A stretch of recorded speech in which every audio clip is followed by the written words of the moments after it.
የዛሬው እንግዳችን ይህ የእንግዳ ሰዓት ነው። የዛሬው እንግዳችን ለየት ይላል። በሙያው በችሎታው ብዙ ስራዎችን ሰርቷል። የግጥምና የዜማ ደራሲ ነው። እንዲሁም ራሱም ድምፃዊ ነው። ስሙ አስቻለው አየለ ይባላል። ብዙዎቻችሁ የምታደንቋቸው የምታከብሯቸው ዘፋኞች ግጥምና ዜማ ሰጥቷል።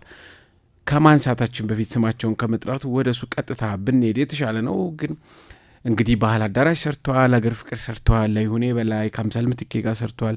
ብዙ የባህል ዘፋኞች ከጀርባ ያለ ሰው ነው። አስቻለው አየለ እዚህ አራዳ ኤፍኤም 95.1 ይገኛል። አስቻለው ይህን እድል ሰጠህን እዚህ አራዳ ኤፍኤም 95.1 አዲስ አራዳ ፕሮግራም ላይ ስለመጣ በቅድሚያ እናመሰግናለን። እኔም አመሰግናለሁ። አክብራችሁ ጠርታችሁኝ ዛሬ እንግዳ ስላደረጋችሁ እጅግ በጣም አድርጌ አመሰግናለሁ። መልካም። በመልክ ብዙዎቹ ይወቁ አይወቁ አላውቅም። ስራህን ግን ብንጠራቸው በእርግጠኝነት በደንብ ያስታውሷቸዋል። እንግዲህ ለደመረ ለገሰ የወሎ ሊሰጣል በጣም የሚታወቀው የይሁኔ በላይ ቃና ዘገሊላ እንደውም ጥምቀት ደርሷል። ስለዚህ የጥምቀት ሳውንድ ትራክ በሚባል ደረጃ የሚሰማን ሙዚቃ ግጥምና ዜማውን የሰራ ሆነ። እንግዲህ በኦርቶዶክስ ቤተክርስቲያን ይበልጥ የምርትነሽ መዝሙር የዮሐንስን የሚለው ይበልጥ እሱ እንደ ሳውንድ ትራክ ይታያል፣ በዓሉን አስመልክቶ ማለት ነው። ያንተ ደግሞ ቃና ዘገሊላ ይሁኔ በላይ ዘፈነው በጣም እንደ ሳውንድ ትራክ የጥምቀት ዋና ዘፈን ከሚባል ውስጥ አንዱ ነው ማለት ነው። ለሞላ ሰጣርጌ፣ ማለፊያ ተካ፣ ዘነበች ታዴ ብዙ ዘፋኞችን ሰርተሃል ማለት ነው። እንግዲህ መጀመሪያ ከትውልድ ቦታ ሀገር እንምጣና የተወለድክበት ሀገር ማለት ነው ወጀት የምትባል ሀገር ነው ስትል ሰምቻለሁና ሰምቼ አላቅም። አሁን ባለው ሁኔታ በኢትዮጵያ የካርታ አቀማመጥ የት እንዳለች አላቅም፣ በዚህ ስም ማለት ነው። እስኪ ያጫውተን፣ ወጀት የት ነው? ጥሩ እንግዲያው ወጀት ማለት ፍኖተ ሰላም ከተማ ነች። ራሷ ፍኖተ ሰላም ከተማ ወጀት ነበረ ስሟና በኋላ ላይ አጼ ኃይለ ሥላሴ ናቸው ፍኖተ ሰላም ያሏት። ለምን አሏት? በስደት በሄዱበት አጼ ኃይለ ሥላሴ ከስደት ሲመለሱ በሱዳን በኩል ያው ሁል ጊዜ በየመንገዱ ሲመጡ ጥይት ይሰማሉ ነው እንግዲህ እንደሰማሁት ታሪክ ነው መዋራና አባቴም ያወራኝ ነበረ መምህር ስለነበረ 1933 ማለት ነው። አዎ እንደዛ ነገር ነው አካባቢ። አባቴ መምህር ስለነበረ በጣም ያወራናል እኛ ልጆችና ሲነግረን አጼ ኃይለ ሥላሴ ስደት ሄደው ነበረ። ከስደት ሲመለሱ በየመጡበት በየመንገዱ ጥይት ይሰማሉ። ጥይት ይሰማሉ።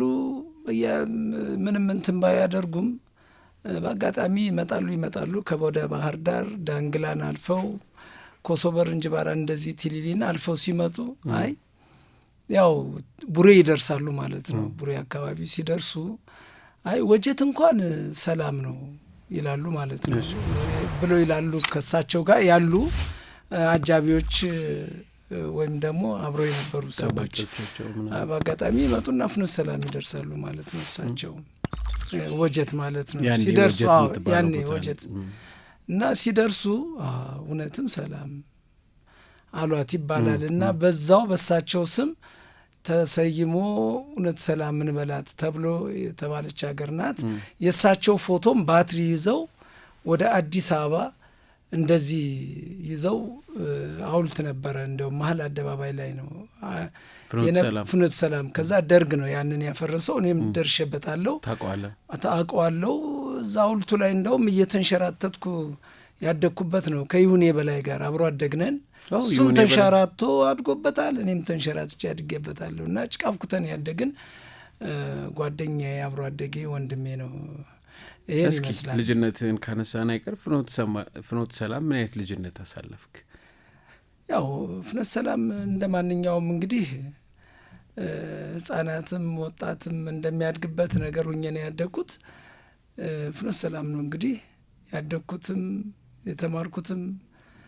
ከዛ በኋላ እንደ ማንኛውም ልጅ እንደ ማንኛውም ያው ቆሎም በልቶ እንጀራም በልቶ ምንም ነገር ቀምሶ ያው አገራችን ባፈራው ነገር ያደግኩ ልጅ ነኝ። ከዛ ወጣትነት እድሜ ሲደርስ ወታደር ቤት ሁሉ የሄድኩ ሰው ነኝ። ግን ያ ሁሉ ሲሆን ግን ከልጅነትም ጀምሮ ያው በኪነት በሙዚቃ ያደግኩ ልጅ ነኝ። ከታዳጊ ህጻናት ጀምሮ ይሁኔም እንደዚሁ እኔም እንደዛው ያደግነን። ከዛ መሀል ላይ እንዴት ሙዚቃ ማለት እንትን ይፈልጋል ሰው ድምጽ እንዳለ በምን አወቅ? ይሄ መለየት የሚረዳ ሰው ቤተሰብ፣ አባት፣ እናት መጀመሪያው ቅድም ያሉት ወይ ደግሞ አስተማሪዎች ናቸው። ድምጽህ ጥሩ ነው፣ ግፋበት፣ ሞክር፣ ትችላለህ ምናምን ለማለት ማለት ነው። አንተ በራስህ ያወቅከው ትምህርት ቤት አወቅከው እንዴት ሆነ? እሱ በራሴ ነው የሚሆነው መጀመሪያ። ምክንያቱም ወላጅ እኮ ሊከለክልህ ይችላል። ትምህርትህን እንድትማር ይፈልጋል ወይም ደግሞ ሌላ ደረጃ እንድትደርስላቸው። በዛን ጊዜ ብዙም የሙዚቃ ነገር የሚደገፍ በቤተሰብ በኩል ላይሆን ይችላል።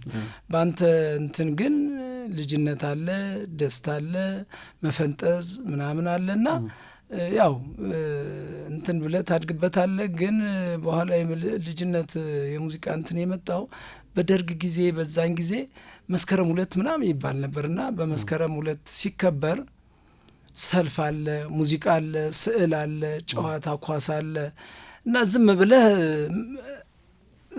እንትን ስታደርግ ሳይዳርገህ የምትገባበት የሙዚቃ ህይወት ይኖራል ማለት ነው። ግን ይወደድልህ አይወደድልህ ምኑንም አታውቀውም። ከበሰልክ በኋላ ነው ወይም አንተነትህን የምታውቀው። ዞሮ ዞሮ ራስህን ካበሰልክና ሙዚቃውም ሰው እንደሚወድልህ መደነቅህን መወደድህን ስታስበው ወይም ደግሞ ስታውቀው ያው ትቀጥልበታለህ እንደ ማንኛውም። ታስታውሰዋለህ ህዝብ ፊት ለመጀመሪያ ጊዜ የተጫወትከው ሙዚቃ? ህዝብ ፊት የት ነው የተጫወትከው? እኔ ፍኖተ ሰላም ነው። ግን ፍኖተ ሰላም ያው ዝም ብለህ ልጁን የጥላውንንም ትዘፍናለህ፣ እንደገና ያለማየሁ ቦረቦርንም ትዘፍናለህ። ሎምዬ ሎምዬ ሎምዬ ሎምዋ አትመጭልኝም ወይ ከሰት ከብር ሎምዬ ሎም። አሁን ይሄ ሙዚቃ የማን እንደነበረ አላውቀውም፣ ግን ጌትያንን ላይ ትዘፍነው ነበረ ደብረ ማርቆስ። እኛ ልጆች ሆነን እሱ እየዘፈነው ከማርቆስ ወደ ፍኖተ ሰላም ከፖሊስ ኦርኬስትራ ጋር በአይፋ መኪና ላይ ወጥቶ ሲዘፍነው ትዝ ይለኛል። እና ያን እየዘፈንን ሆይ መላነሽ አሉ ምናምን እያልን ነው እንደዚህ እየዘፈንን ያደግነው። ከዛ በኋላ ነው እንግዲህ ራስህን የምታውቀው የትልልቅ ዘፋኞችን ዘፈንም እየዘፈን እያንጎራጎርክ ትመጣና ነው በኋላ ስትበስል ራስህን የምታውቀው። እንደዚህ ነው እንግዲህ ሁላችንም ያደግ ነው ማለት ነው። እንግዲህ በጊዜው አንተ የተማርክበት ጊዜ የደርግ ጊዜ ነው። ስለዚህ ትምህርትን ሳትጨርስ ወታደር ቤት ገባህ? አዎ ትምህርቴን ሳልጨርስ ወታደር ቤት ገባሁ። ተመልሼ ፈልገህ ነው ወይስ በግዴታ ነው እንደተለመደው ሁሉ?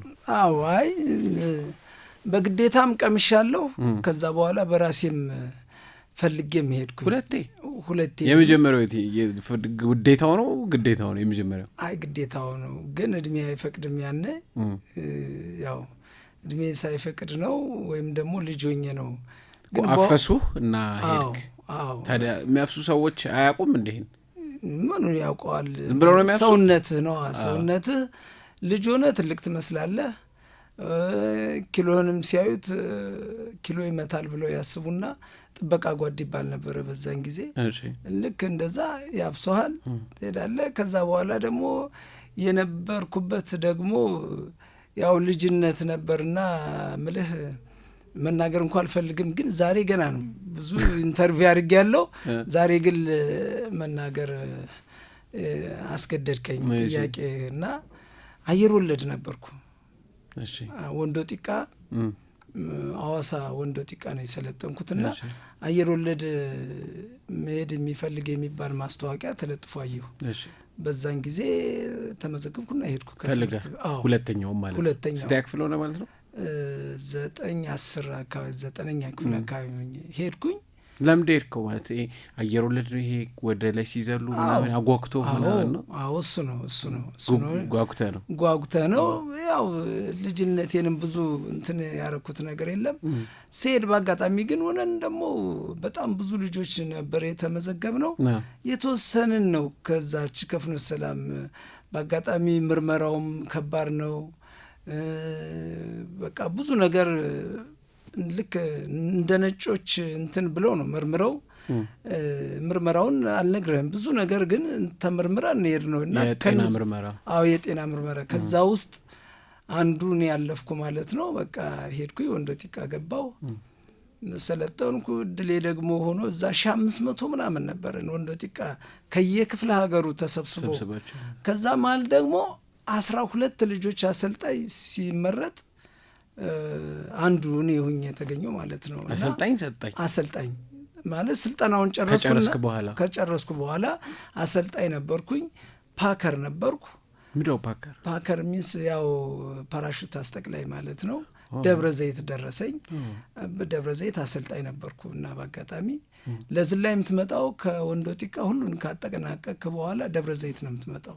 ዱከም ነው ዝላዩ። ዱከም ጨረስኩኝ። 5 ዝላይ ናት ግዴታ ነው። ከዛ በኋላ ዝላይ ማለት ከአውሮፕላን ላይ ይዘላል። በፓራሹት ከሁሉም ከሄሊኮፕተርም ከጀትም ነው ወይስ ከአውሮፕላን ብቻ? ከጦር አውሮፕላን ብቻ? አንቶኖፍ እና ዳኮታ የዕቃ መጫኛ አውሮፕላን ነው። ግን አንድ ጊዜ ገጥሞኛል በሱም ግን በአንቶኖፍ ነው ምንዘለው እና ዝላይ እንደጨረስኩኝ መጨረሻ ሁሉም ወደ አስመራ ነው ሄደው። በአጋጣሚ አሰልጣኝ ሁኜ ከዛ ሁሉ ሰልጣኝ 12 ልጆች ስንመረጥ አንዱ ነው የነበርኩና እኔ ይገርማል። ምንድነው ፈተናው? የአካል ብቃትም እንትንም ነው? አይ ስልጠና ላይ ነው። የነሱ የራሳቸው የሚይዙት ነጥብ አለ ከስልጠና ጀምሮ። እንደዚህ አይነት ተማሪ እናንተ ጋር ቢቀር እንደዚህ ምናምን ተብሎ ከዛ የሚመጣል ተከትሎ የሚሄድ ነገር አለ አይደል?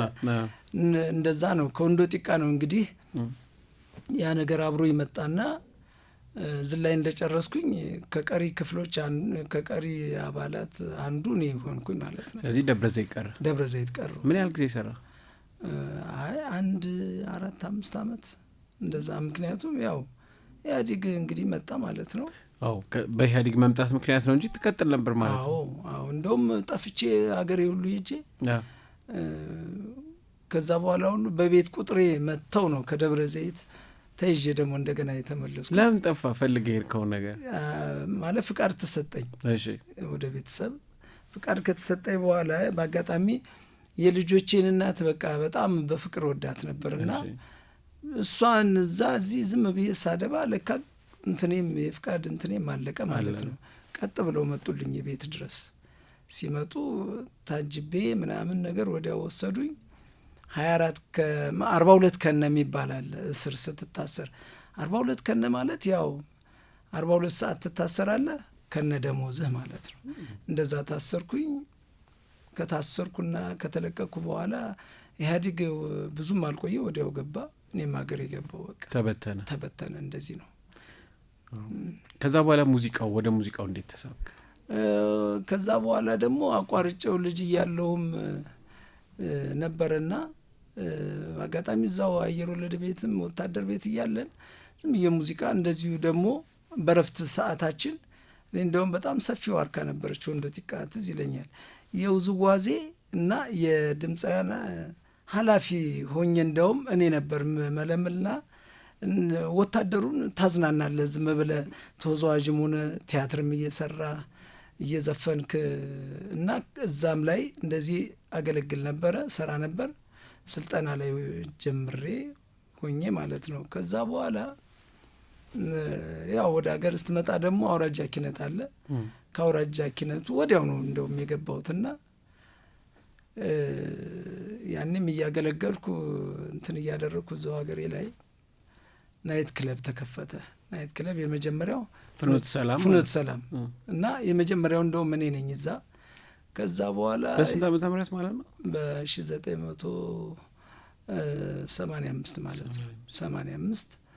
ከዛ በኋላ 85 እዛው እየሰራው ደብረ ማርቆስ እየዞርን እንሰራ ነበር። ሬጌ ባንድ ይባል ነበረ። ከነጂጂ ሽባባው ቤት ሁሉ ሰርቻለሁ። መተከል የአባቱ ቻግኒ እዛ ሆቴል ማለት ነው። ሆቴል ነው። ሌላም ሆቴል አላችሁ? ቻግኒ የባህር ዳሩ ነው ብዙ ጊዜ የሚታወቅ። የመተከሉ ነው ደግሞ መጀመሪያ የነበረው። የባህር ዳሩ ድብ አንበሳ የሚባለው እሱ ከሱ በፊት 85 እና እዛ ሰርቻለሁ። ፓው የሚባል ደግሞ እንደገና ሰርቻለሁ። እየዞርን ዳንግላ እንደዚህ ደብረ ማርቆስ እንደነገርኩህ እንደ ኮሶበር ምናምን እንደዚህ ሁሉ ሰርቻለሁና ያው ሁሉ ከሰራው ምናምን በኋላ ያው ትምህርቴን እየተማርኩ 12ኛ ክፍል ጨረስኩኝ። ከጨረስኩ በኋላ ቀጥታ አዲስ አበባ መጣሁ ማለት ነው። አዲስ አበባ መጥቼ ናይት ክለብ በጣም የተወሰኑ ቤቶች ሰርቻለሁ። ከዛ በኋላ ራስ ቲያትር 1-2 አመት ሰርቻለሁ። 88 89 እንደዚህ ሰራውና ከዛ በኋላ እንግዲህ ባህል አዳራሽ ደግሞ ለአንድ 5 ወይ 6 አመት ሰርቻለሁ። እዛ ተቀጠርኩኝ ማለት ነው። በምንድን የተቀጠርኩ? ስትቀጠር በድምጽ በባህላዊ ድምጽ። አዎ ባህላዊ ድምጽ በቃ በመጫወት ማለት ነው። በመጫወት አዎ፣ በመዝፈን እዛ አገለገልኩኝ። እንግዲህ የሁሉ ሲሆን ሰርግ ሁሉ እየሰራው ማለት ነው። ፒያሳ አካባቢ አያሌው ሙዚቃ ቤት አካባቢ የሚያገናኙ ደላሎች አሉ። ወይም ሙዚቀኛ መሰባሰቢያ ቦታ ነው። ያን ቦታ ሁሉም ያውቀዋል። ያው ሰርግ ሰራ ነበረ። ናይት ክለብም እንደዚሁ እየሰራው ደግሞ የቀን ስራ ደግሞ ቲያትር ቤቶች እየሰራው ያው ደሞዝተኛ ሆኜ ማለት ነው ይሄን አገልግያለሁ። አንድ 5-6 አመት ካገለገልኩ በኋላ በግሌ ደግሞ ድርሰት ቀጠልኩ ማለት ነው። አቆምኩና ያንን ሙዚቃ መስፈኑን ትተህ ወደ ድርሰት ገባ? ወደ ድርሰት። ስለዚህ የሚቀድመው ዘፋኝነት ነው? ዘፋኝነት ነው፣ ግን ድርሰት አብሮኝ የመጣና አብሮኝ ያደገ ነገር ነው። በኋላ እያበሰልኩትና እየበሰልኩ መጣው እንጂ ለምሳሌ አሁን በ1985 ዓመተ ምህረት ለይሁኔ አሉሉሎ የሚለው ዘፈኑ ላይ እስኪ ያስተውሰን በድምጽ አሉሉሉ አሉሉሉ አሉሉሉ አሉሉሉ አበረ ጥሩ ልጅ ነበረ ምናምን የሚል ዘፈኑ ላይ እዛ ላይ የኔ 2 ዘፈኖች አሉኝ። ምን የሚለው? እማይቀበጭልኝ የሚለው ሸቄ ነይ ነይ ነይ ነይ ነይማ የኔ ዓለም ነይ ዳማ ነይ ዳማ ነይ ዳማ ነይ ዳማ ነይ ዳማ ነይ ዳማ አንዱ ይሄ ነው።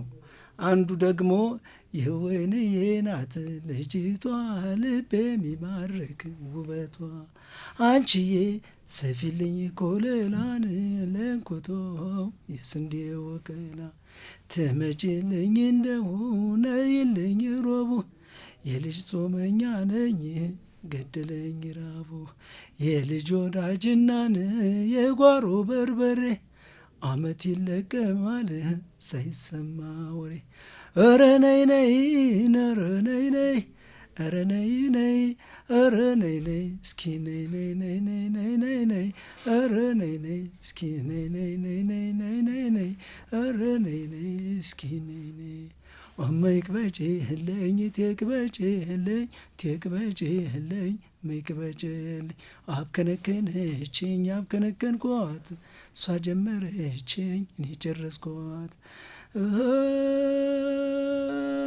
ነይ ነይ ነይ ነይ ነይ ነይ ነይ ነይ የሚለው ዘፈን አንደኛው ይሄ ነው። የማይቀበጭልኝ አንደኛው በጣም ነው። እሺ ግጥምና ዜማው ነው እዚህ ጋር የሰራው? ግጥሙ የአብርሃም ወልዴ ነው። አብርሃም ወልዴ? አዎ። ዜማው የኔ ነው። እሺ እንጂ አብርሃም ወልዴ ባላገሩ ማለት ነው። አዎ።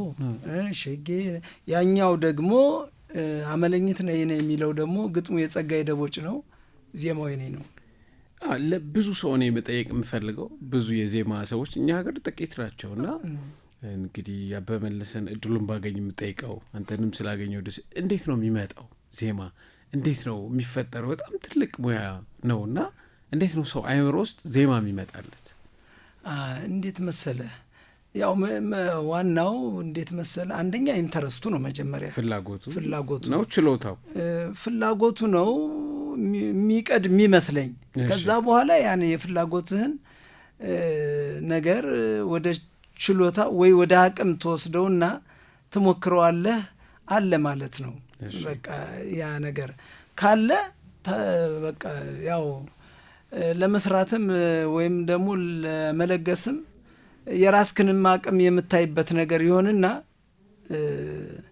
ያው በሰዎችም ያንተን ችሎታና ያንተን አቅም የምትገልጸው ነገር ይሆናል ማለት ነው። ዜማ ከባድ ነው በነገራችን ላይ። እኔ አሁን ለምሳሌ ዜማ አሰራር ያው የገጠር ልጅ በመሆኔ ሊሆን ይችላል አንዳንድ ጊዜ ይላለሁ እንኳንስ ዘፍኖ አንጎራጉሮም የሚያምርበት ነገር ነው የገጠር ሰው። ከዛ የምትሰማው ነገር አለና በለቅሶም አይደለም ነግርህ፣ በወፍ ዝማሬም ሊሆን ይችላል፣ በምንም ድምፅ ነገር ያንን ነገር በተግባር ታደርገዋለህ። መጀመሪያ ግን ያው ሙያው አርቱ ከውስጥህ እንደማይወጣና አለመውጣቱን ማወቅና ወይም ማንጸባረቅ አለብህ። ከዛ በኋላ ለሰዎቹ ትገልጸዋለህ ያለውን ነገር። እስኪ እንደዚህ በል ብለህ የምትለው ነገር ያ ነገር በሰውየው እኮ ደግሞ ሌላ ድምፅ ሊሆን ይችላል። የሚገርምህ ያ ነገር ያጎለብትና ያንተን ማንነት የሚገልጽበት ነገር ይመጣል ባይ ነኝ። አሁን እኔ ብዙ ነገር እንደውም በዜማ አሰራር እንደዚህ አበበ ብርሃኔን በጣም አደንቀዋለሁ፣ በጣም ወደዋለሁ። ደግሞ አንድም ከክፍለ ሀገር እንድመጣ ወደዚህ ያበረታታኝና እንድመጣም ያደረገኝ አንዱ አበበ ብርሃኔና አብርሃም ወልዴ ናቸው። የሚገርምህ ምክንያቱም የኔን አቅም እዛ አይተውኝ ነው። እዛ ናይት ክለብ ስሰራ ፍኖተ ሰላም ማለት ነው። ፍኖተ ሰላም ይሁን ይደውላቸውና ያወራቸዋል። ያው ጓደኛ ይሁን እንደሆነ እንትን ስለሚያውቁ እነሱም ቀጥ ብለው መጡ ፍኖተ ሰላም። እንደውም ትንሽ ኪቦርድ ያማሃ ይዞ መጥቶ አበበ ብርሃኔና አብርሃም ወልዴ ያው ይሁን ይልኮናል እና ካንተ ጋር የሆነ ነገር ሊኖር ይችላል ብለን እናስባለን ብለው ናይት ክለብ በምሰራበት ቤት ቀጥ ብለው መጡና ባህር ዳር ይዘውኝ ሄዱ። ሁለቱም ይዘውኝ ሄደው ነው እንግዲህ እነዚህ ዘፈኖች እዛ ያረፍንበት ሆቴል ሰራ ነው። ከዛ በኋላ ተላከ ማለት ነው። እና አስቼ ግን ወደፊት በቃ ራስን ማበረታታት አለብህ። በጣም ብዙ ነገር አለህ፣ ብዙ ነገር ካንተ ያየነው እና አቅምህን እንደዚህ እና የሚገርም ደግሞ ሲመጡ እዛ ናይት ክለብ የማይቅበጭልኝ የሚለውን በአጋጣሚ ዝም ብዬ ዘፍነው ነበር። ስዘፍነው ነው የገቡት ናይት ክለብ። አውራጃ ኪነት ዘፍነው ነበር። የሚገርም ግጥምና ዜማው ራስ ሰርተ? አዎ ራሴ ሰርቼ። ግን በኋላ ግን አብርሃም ወልዴ ግጥሙ ላይ ህይወት ዘራበት ሌላ ነገር ጻፈው እና ዜማውን እኔ ነኝ የሰራሁት። እና ከዛ በኋላ የሆነ ነገር በውስጥ ይጭራል። በቃ ታጎለብተዋለህ። መብሰል ይመጣል። መጣሁ ወደ አዲስ አበባ። ስመጣ አበበ ብርሃኔ ቤት ጎረቤት ነው ደግሞ የተከራየሁት። በአጋጣሚ ያረፍኩበት ሰፈር አንድ ወንድም ነበረኝ እዚህ ፋዘር የወለደው ልጅ ወንድም አለኝና እሱ ፈለገና ቤት እዛው አጠገብ ጋር በኋላ አበበ ጋር ስንደዋወል እኔም ቤቴ እኮ እዚህ ነው አለኝ፣ እኔም እዚህ ነኝ ተባብለን በቃ እናድር ነበር። እኔ ብዙ ስራዎችን ራሱ እሱ ሲሰራ እኔ አስታውሳለሁ። በቃ በጣም ማቃቸው ዘፈኖች ለፍቅር አዲስ የሰራላቸውን ዘፈኖች በብዛት ሁሉ ሰማ ነበረ። ያው አበበ ብርሃኔና እኔ እንደ ቤተሰብ ነን፣ እንደ ወንድማማች። መልካም፣ እስኪ እናነሳቸዋለን። ገና ከይሁኔ ጋር ከልጅነት ያለህን ነገር እናነሳለን። ከይሁኔ ጋር ከልጅነት ነው ያልከኝ ነበርና መች ከስንት ዓመት ጀምሮ ነው ከይሁኔ ጋር የምታወቁት? እንግዲህ ይሁኔማ ዓመተ ምሕረቱን እንግዲህ እሱን እንኳ ባጠየቀኝ፣ ምክንያቱም ያው እሱም ልጅ ነው እኔም ልጅ ነኝ። እንግዲህ የት ነው ትውቃችሁ? ቦታው ፍኖተ ሰላም።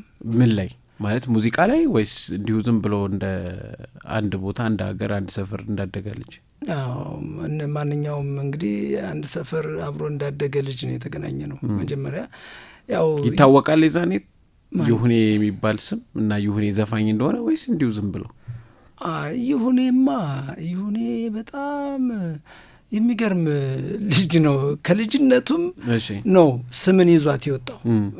ምልህ አያ በለው ከበራ እያለ ነው የወጣው። ከልጅነቱ ነው። ከልጅነቱ እሱ ከኔ ለየት የሚለው ምንድን ነው? ሰርግም ሆነ የሆነ ሲያቀነቅን የትም ትሰማዋለህ።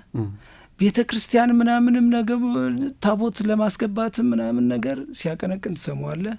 በጣም ፈጣን ልጅ የነበረ ነው ይሁኔ ማለት። እሱና እኔ በጣም ብዙ ልዩነት አለን። ምልህ የእሱ ነጻነት እንትን ለየት ይል ነበረ እና ከልጅነቱም ነው።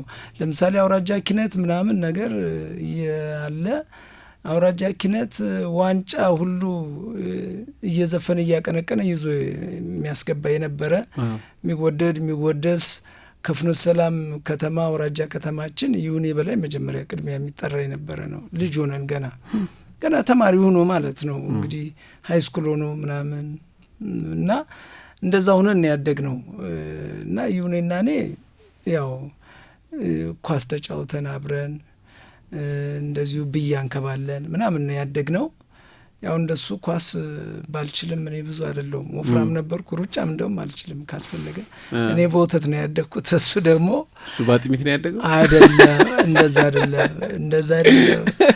አይ እንደው እሱ እንደውም ተንቀባሮ ተንከባክበው ምናምን ያሳደጉት ልጅ ነው። በነገራችን ላይ ግን እኔ ከብቶች ነበሩን፣ እነሱ ጋር የለም። እኛ ጋር ደግሞ ከብቶች አሉ። ወተት ጠጥቼ ሰውነቴ ወፍራም ነበር ለማለት ነው። ሩጫ ማልችለው ጨዋታ ነው ይገባኛል። ግን እና በደንብ ተንከባክበው በደንብ ያሳደጉት ልጅ ነው። አሪፍ ልጅ ነው። ግን ምንድነው ትውውቃችን ነው ምነግርህ። ከዛ በኋላ ግን ያው እያደግ ስትሄድ እኮ እንደ ማንኛውም ሕፃን እንዳደግከው እንደ ጎረቤት እንደ ሰፈር ልጅ የራስክን ሚና ትለይና በኋላ የምታመልጥበት ደረጃ ላይ ትደርስና ያው ትለያያለህ ማለት ነው እንጂ አነሳሳችን አብሮ አንድ ነው። በቃ እኩል ተነሳችሁ። እሱ በዛው ገፋበት አላቋረጠም። አዎ እኔ ከሱ ይልቅ እኔ የማይረሳኝ እንደውም የሚገርም ጊሽ አባዮች 10ኛ ክፍል እያለ ለአውራጃ ኪነት 7 አውራጃ ውድድር ሲሆን ይጠይቁታል ማለት ነው። ጊሽ አባይ እዛ እኛ ጋር እናስቀርህ አሉሉሉ ያለበት ማለት ነው። አሉሉሉ አይደለም፣ እሱ አይደለም። ይሄ ጊሽ አባይ ላይ እነ ሰማኸኝ በለው ምናምን ያሉበት አንቱዬዋ ነው እሱ። እሱንም በኋላ ነው ይዞት የገባው። እሱ ራሱ ነው ይዞት የገባው። ሰማኸኝ በለው ይሁኔ ነው ይዞት የገባው። ይሁኔ ሰማኸኝ በለውን ማለት ነው ያስገባው። ኖ አይደለም፣ ልንገርህ መጀመሪያ 10ኛ ክፍል እያለ ይሁኔ የአውራጃ ኪነት ውድድር 7ቱም አውራጃ ውድድር ላይ እያለ ጊሽ አባዮች ያው የሄዱ የለ ለመስማት ምናምን ውድድር ለማየት 7 አውራጃ እነማን ናቸው? የኢትዮጵያ ናቸው ወይስ እዛው አካባቢ? የጎጃም 7 አውራጃ። እሺ ዳንግላ አውራጃ፣ መተከል አውራጃ፣ ቆላ ደገዳ ሞጣ አውራጃ፣ ደብረ ማርቆስ፣ ሞጣ እነዚህ የሚባሉ ነበሩ። የዛ ውድድር የራሱ ነበረውና ባህር ዳር ላይ ያኔ ይሁኔን ያዩትና እናስቀርኛ ጋር ይሉታል ጊሽ አባይ። ትምህርቴን ሳልጨርስ በፍጹም አልቀርም አልፈልግም ይላቸዋል። ስጨርስ ትመጣለህ ብለው ሲሉት በቃ ስጨርስ እመጣለሁ እንዳለውም ትምህርቱን 12 እንደጨረሰ ቀጥ ብሎ ሄደ ወደ ጊሽ አባይ። ውጤቱን እንደሰማ መሰረተ ትምህርት ገጠር አስተምሮ ከዛ በኋላ ወደ ጊሽ አባይ ሄደ ማለት ነው። ሲሄድ እኔ ነኝ የሸኘሁት። የሚገርም የማይረሳኝ ይሄ ነው እና እያለቀስኩ ነው የሸኘሁት። በጣም ነው የምንዋደደው። በጣም ጓደኛ ወንድማማች ነበርንና ባህር ዳር ሄደ ማለት ነው። ባህር ዳር ሄዶ ጊሽ አባይ ወዲያው ሲም በደስታ ነው የተቀበሉት። በቃ በጣም እና እነዚህ አንቱዬዋ ምናምን የሚለውን ዜማና ግጥም እንትኑን ይዞት የገባ ይሁኔ ነው። የራሱ የነበረ ነው መጀመሪያ ይለው የነበረ ገና ጊሽ አባይ ሳይገባ አውራጃ ኪነት እያለ ራሱ የሚለው ዘፈን ነበረ እና ከዛ በኋላ ሄደ። እሱ ከሄደ በኋላ ነው እንግዲህ ወታደር ቤት የሆነ ነገር ተለጥፎ አይቼ እኔም ወደዛ እኔ ደግሞ ወደ እሱ ወደ ሙዚቃው ሄደ እና ይሄ ነው አነሳሳችን፣ አስተዳደጋችን፣ አካሄዳችን ይሄ ነበረ። እንደዚህ ነው ይሁኔ እንግዲህ እኔም እንደዚህ ስትለያዩ እንዲሁ እንደገና ወደ ሙዚቃው እንድትመለስ አነሳስቷል። ትገናኙስ ነበረ ወታደር ቤት እያለ?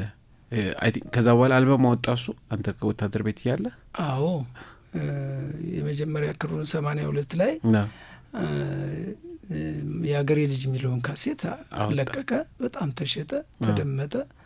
በቃ ስሰማው እኔ ራሴ ነርቭ ሆነ። በቃ በጣም የሚገርም ነገር በቃ አለቅስ ነበሩላ። ምክንያቱም ወንድሜ ጓደኛዬ ስለሆነ በቃ እንትን ያደረገኝ ነበረ። በቃ በጣም ስቲል ነው በጣም እንዋደዳለን፣ ወደዋለሁ። አላነሳሳህም ግን ከዛ በኋላ አንተ ወደዚህ ስራ? እሱ እዚህ አዲስ አበባ ቀረ። እኔ ደግሞ ክፍለ ሀገር ነው የሄድኩት ወዲያው ከውትድርና በኋላ። ያው የእሱም የራሱ ስራ ይኖርበታል። እኔም ደግሞ በዛው እንትን አረጋለሁ። ስትሰማው ሙዚቃውን እሱ እንደ ሰው ማነሳሳት ሳይሆን የይሁኔ እንደዚህ ታዋቂ መሆን አልበሙ ጥሩ መሸጥ ምናምን አንተን ይሄ ማነቃቃት ማነሳሳት ነው በራሱ ስራው ብቻ። አዎ እሱማ ያነቃቃል፣ የግድ ያነሳሳል። እንኳን ይሁኔን ሰምታ ሌሎችንም ትሰማና ኢንተረስቱ ውስጥ ስላለ የግድ ትነሳሳለህ፣ እንትን ታረጋለህ። ያው እሱም ወዲያውኑ እሱም አሜሪካ ወዲያው ነው ሄደው። የሚገርም ነገር 82 83 ነው ሄደው አይደለም 85 ነው ሄደው። እሱ ለገና ግቢን አውጥቶ ነው ግቢን ተቀረጸና ራሱ ሳይሰማው ካሴቱ ሲለቀቅ አልሰማውም። ሄደ አሜሪካ። እሱ አረጋኸኝና ጸጋዬ እሸቱ ነው ሄዱ ማለት ነው። እሱ እዛው ቀረመ። ግቢን እዛው አሜሪካ ሄዶ ነው የሰማው በቃ ራሱ። እዚህ ግን ሮሃ ባንድ ጋር ሰራውና ሄደ እና ፖለቲካ ስላለው ነው ሄደው አይደለም። ያው ለኤርትራ ነው አይደል? አንቺ ልጅ ነይ ግቢ የሚባለው ነገር በብዙ ተንታኞች ዘንድ ሞር ለኤርትራ ነው። እኔ አላቅም፣ ይሄንን አላቅም። እንደዚህ የለውበት እሱን ጠይቃለሁ። ምክንያቱም ለመሰለ እሱ ራሱ ብቻ ዘፍኖታል። ከሮባ አንድ ጋር ሰራው ግን አልሰማውም። እሱም ራሱ እዛ ሄዶ ነው እኮ የተለቀቀው ካሴቱ። እና አንተ የምትለው ነገር ይሁን አይሁን አላቅም። እኔ እንግዲህ ሳይሰማው መሄዱ ከዛ ጋር በተያያዘ ማለት ነው። እንግዲህ እሱን ስናገኘው እንጠይቀዋለን። በብዙዎች ዘንድ ምንም የታወቀ ነው። ታገኘዋለህ። እርግጠኝነት ጥር ላይ ይመጣል ብለን እናስባለን። እንጠይቀዋለን። ከዛ በኋላ አንተ ወደ ሙዚቃ ከተበተነ በኋላ አየር ወለድ ምናምን በአጠቃላይ በጊዜው የነበረው የኢትዮጵያ ጦር ሰራዊት የሚያደርግ ወታደር በተለምዶ የሚባለው ከተበተነ በኋላ ወደ ፍኖተ ሰላም ሄደ ሙዚቃ ጀመር። ከዛ በኋላ ዜማ መስራት እንዴት ይመጣል? ያው ዜማ መስራቱ ሲጀመር እንደዚህ በዜማ ድርሰቱ ምናምን ለራሴ ኢንተረስትና ለራሴ ፍላጎት ለራሴ ስሜት አንጎራጉራለሁ። ብዙ ዘፈኖችን እንደዚህ እንትን አረጋለሁ እና ግን ለሰው ለመስጠት እንደዚህ ነገር አታስበውም፣ አላሰብኩትም። ያው ያነሳሳኝና የገፋፋኝ ወይም ደግሞ እንትን ያደረገኝ የይሁኔን እነዚህ መይቅበጭልኝ ምናምን የሚለውን ከሰራው በኋላ በዚህ አጋጣሚ አበበ ብርሃኔና አብርሃም ወልዴን እጅግ አድርጌ ነው ማመሰግናቸው፣ መነሻዎቼም ስለሆኑ እና በእነሱም መገፋፋትና በእነሱ ስሜት ከራሴ ጋር ተጨምሮ በመምጣቴ ነው ለዚህ የበቃሁት እና በጣም አመሰግናቸዋለሁ። ከዛ በኋላ ነው እንግዲህ የቀጠለው እንደዚህ ዜማ መስጠት ማለት ዜማ መስጠት። ሰዎቹ አዩና የይሁኔን አንዳንዶች ሲጠይቁኝ የተወሰነ እየተገባ በቃ እንደዚህ ነው። እኔም መበርታት ጀመርኩ ራሴን ለማወቅ። ስንት ሰጠ ከይሁኔ ቀጥሎ ለማሰጠ ምን ሰጠ? ለይሁኔ ለራሱ ደገምከው? ለይሁኔ አዎ። በኋላ እነዚህ የማይቀበጭልኝ ያለበት አልበሙ ስንት ሰጠው? ሁለት ሰጠው። ማን? አመለኝት ነኝ አንዱ የጸጋዬ ደቦጭ ግጥም ነው። ጸጋዬ ደቦጭ። አዎ። ይሄ ደግሞ አንዱ ደግሞ የማይቀበጭልኝ የአብርሃም ወልዴ ግጥም ዜማው የኔ ነው። ከዛ በኋላ ደግሞ አሁንም ደግሞ ከፊላው የሚልክ ዘፈን የኔና የአብርሃም አበበ ብርሃኔ ነው የነደመረ ለገሰ። ከዛ በኋላ ደግሞ ደመረ ለገሰ ምን የሚለው ደመረ ለገሰ ደማሚ ወሎ ልጅ ባላምባሯ ናፈቀኝ ናፍቆቷ ግራ የሚለውን ዘፈን እሱ። ከዛ አቡበከር ህላይ የሚባል ደግሞ የብቸና ልጅ ነው። እንደገና እነ ዳምጦ አየለም እንደዚሁ። ከዛ በኋላ ደግሞ እነ በላቸው አበበ እነ እንድሪስ ሁሴን የሚባሉ ሙሉ ካሴት እንደውም የሰራውላቸው ልጆች አሉ። አበበ ልንገር የሚባል ሙሉ ካሴት እሱን አሁን የሰራሁት እኔ ነኝ። እና እንደው ጊዜው ሰፋ ስላለ እነ ሞላ ሰጥ አድርጌ እንደገና ደግሞ ለነ ማለፊያ ተካ አበበ ፍቃደ የኢየሩሱ ድባለባል ካናዳ ነው ያለው። ለእነሱም ሰርቻለሁ። ብቻ ቀስ እያልኩ ደግሞ አስታውሳለሁ። ብቻ ግን የባህል ዘፋኞች በብዛት ሰርቻለሁ። የእውነት አዲስ አበባ መቼ መጣ? በ1987 ነው የመጣሁት። 87 መጣና የተቀጠረ ራስ ቲያትር 1-2 ዓመት ሰርቻለሁ። ከዛ በኋላ ባህል አዳራሽ ከነተሾመ ወልዴ ከነፋንቱ ማንደዬ ጋር መዘጋጃ በሚባለው የአምባሳደር የባህል ቡድን በሚባል እዛ ሰርቻለሁ 5-6 ዓመት አካባቢ። ከዛ በኋላ ያው እየሰራሁ ነው። ቀጥረህ ምንድነው በሙዚቀኝነት በባህል ድምጻዊነት ተቀጠርከው? ከዛ በኋላ አገር ፍቅር ደግሞ አንድ 13 ዓመት 14 ዓመት ምናምን ሰራው ማለት ነው። እና በባህል ድምጻዊነት አዎ እንደዚህ ነው። ከዛ በግሌ ድርሰቶችን በጣም በብዛት ሰርቻለሁ። አሁን ያው እንደ በፊቱ ሙዚቃ ቤቶች አለመኖራቸው ማርኬቱን እንትን የሚቆጣጠርና እንትን የሚያደርገው ሙዚቃ ቤቶች መኖራቸው ነበረ። አሁን ደግሞ ሁሉም በየግሉም በዩቲዩብም በምናምን ነገር ቀይ ወደዚህ እንመጣለን። በደንብ የአዲስ አበባውን አድምተን እንጨርሰውና አሁን ያለውበትንም ነገር በደንብ እናየዋለን። አዲስ አበባ ስትመጣ እንዴት ተቀበለች? አዲስ አበባ ከአንድ ከክፍለ ሀገር የመጣለች ህልም ያለው ሰው ታዋቂ የሙዚቃ ባለሙያ ለመሆን የመጣ ሰው እንዴት ነበር አቀባበሉ? ደግሞ ድል ሆኖ ከአበበ ብርሃኔ ጎን ቤት ነው የተከራየው። እንዴት ነበር? አልጋ ባልጋ ይመስላል ልበል? አይ ቢሆንም ጥሩ ነው፣ ባይሆንም እኔ እንጃ። ለምን መሰለ ካልክ ጥሩ ጥያቄ ነው። ከሀገሬ እንደመጣው የሚገርም ድሮ ኪቦርዲስት ሆኖ ምናምን ነው ብሸት አረጋ ምናምን የሚባሉ ልጆች ነበሩ እዛ ቀድሞው ይመጣዋል አዲስ አበባ እና በአስቼ ለምን አትመጣም? ብትመጣ እኮ እዚህ እንደዚህ ምናምን ናይት ክለብ ትሰራለህ ይሉኝ ነበር። እና እነሱ ቀድሞው ስለመጡ እነሱ አብሮ ያሉበት ቤት ለተወሰነ ጊዜ ተከራይተው በሚኖሩበት እኖር ነበር። ናይት ክለብም ወዲያው አስቀጠሩኝ። ሙሉጌታ አያሌው የሚባል ኪቦርዲስት አሁን የነ እርግጠኛ ነኝ የነ ጎሳዬ ተስፋዬ ከነ ኤፍሬም ታምሩም ላይ አይቼዋለሁ። ይሰራል፣ በጣም እየዞረ ምናምን ይሰራል። ጎበዝ የባህር ዳር ልጅ ነው። እሱም እዚህ ቀድሞ መጥቶ ስለነበረ በቃ ናይት ክለብ ምናምን አስቀጠሩኝ ማለት ነው። እና ያን የመጀመሪያ ጊዜ ናይት ክለብ ነው የሰራው? አዎ። የት ሰራ? ሳንሱሲ የሚባል ቤት ነበረ። በጣም እንግዲህ 30 ዓመት 20 ምናምን ዓመት ሆኖታል። እንደገና ደግሞ ሽፈና ምናምንም እንደዚሁ ትሰራለህ። 87 ማለት ነው? 87 ሳይሆን 88 30 ዓመት። አዎ እንደዛ ነው። እና ግን አራዳ የሚባል ደግሞ እንደዚሁ እዚሁ ፒያሳ፣ እንደገና ደግሞ ካሳንቺስ ደግሞ በቃ ሁሉም የሚሰራበት ቤት ማን ነበረ? ታምራት ደስታም እንደዚሁ ሰራ ነበር እዛ ቤት። ብዙ ቤት ብቻ እንደዚህ። ምን ሰራ? ለመጀመሪያ ጊዜ የባህል ቤት በባህል ሙዚቀኝነት ስትገባ ክለብን ተጫወትክ? የማንን ተጫወትክ? እንዴ የማንም አይባልም። ከተፋማ የሁሉን ነው ያው እያጠና ስለምዘፍን አማረብህም አላማረብህም የጥላውንንም ትሞክረዋለህ። የኤፍሬምንም ሰው ተቀበለ አልተቀበለ ሌላ ጉዳይ ነው። ናይት ክለብ በነገራችን ላይ ዝም ብሎ ናምበሮችን ማጥናት ነው። ዘፈኖችን ታጠናለህ። በጣም ላያምርብህ ይችላል፣ በጣም ሊያምርብህም ይችላል። አታውቀውም ግን ምክንያቱም አይዶል አይደለም ያኔ ዋጋ ያስከፍልህም። ግን ምልህ ባለቤቱ አሁን ሰውን ብታንቀሳቅስለት ብታዝናናለት ነው አላማውም እሱ ስለሆነ ማለት ነው። ልክ ነው። ዝም ብለህ ባላማረብህ ከሆነ ስራን አያሳጣም። ሙዚቃው አለ፣ ሙዚቃ ይሸፍንልናል ብዙ ጊዜ። አዎ መሳሪያው። ምክንያቱም አሁን የጥላውን ገሰሰን በዚህ አጋጣሚ ብነግር ይገርማል።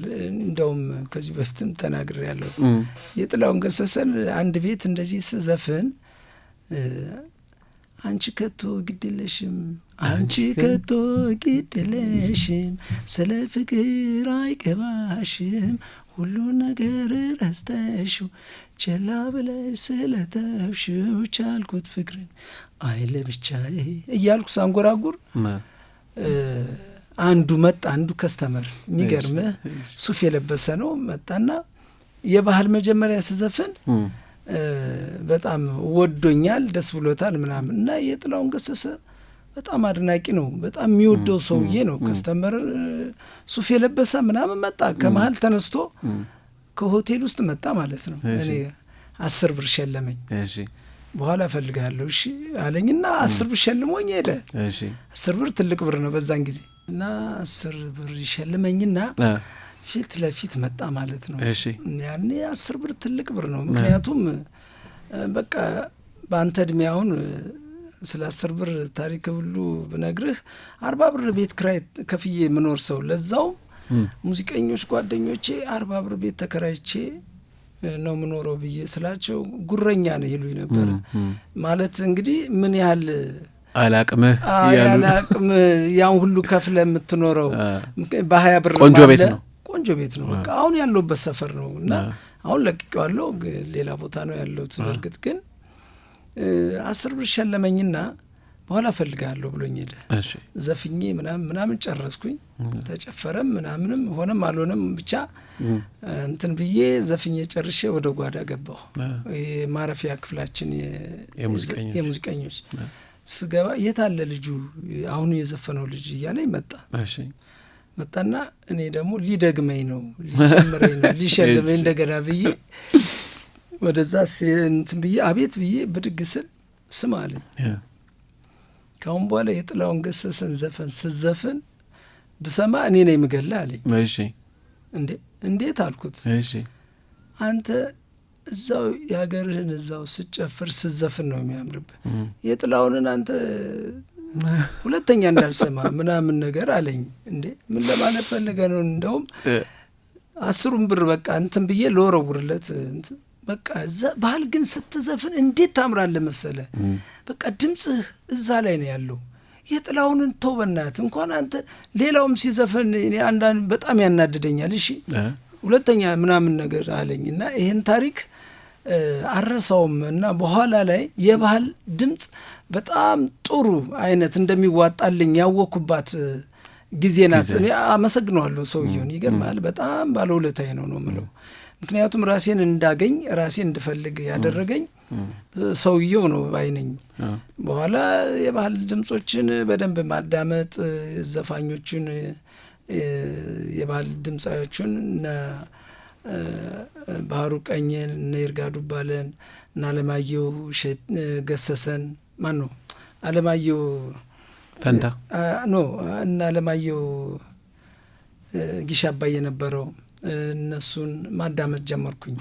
ነዳምጠው አየለ በጣም ከዛ በኋላ ራሴን አገኘሁት እና ሰውየው ባለውለታዬ ነው። በዚህ አጋጣሚ ልል ፈልጌ ነው እና አለማየሁ ቦረቦር ልልህ ነው ይቅርታ።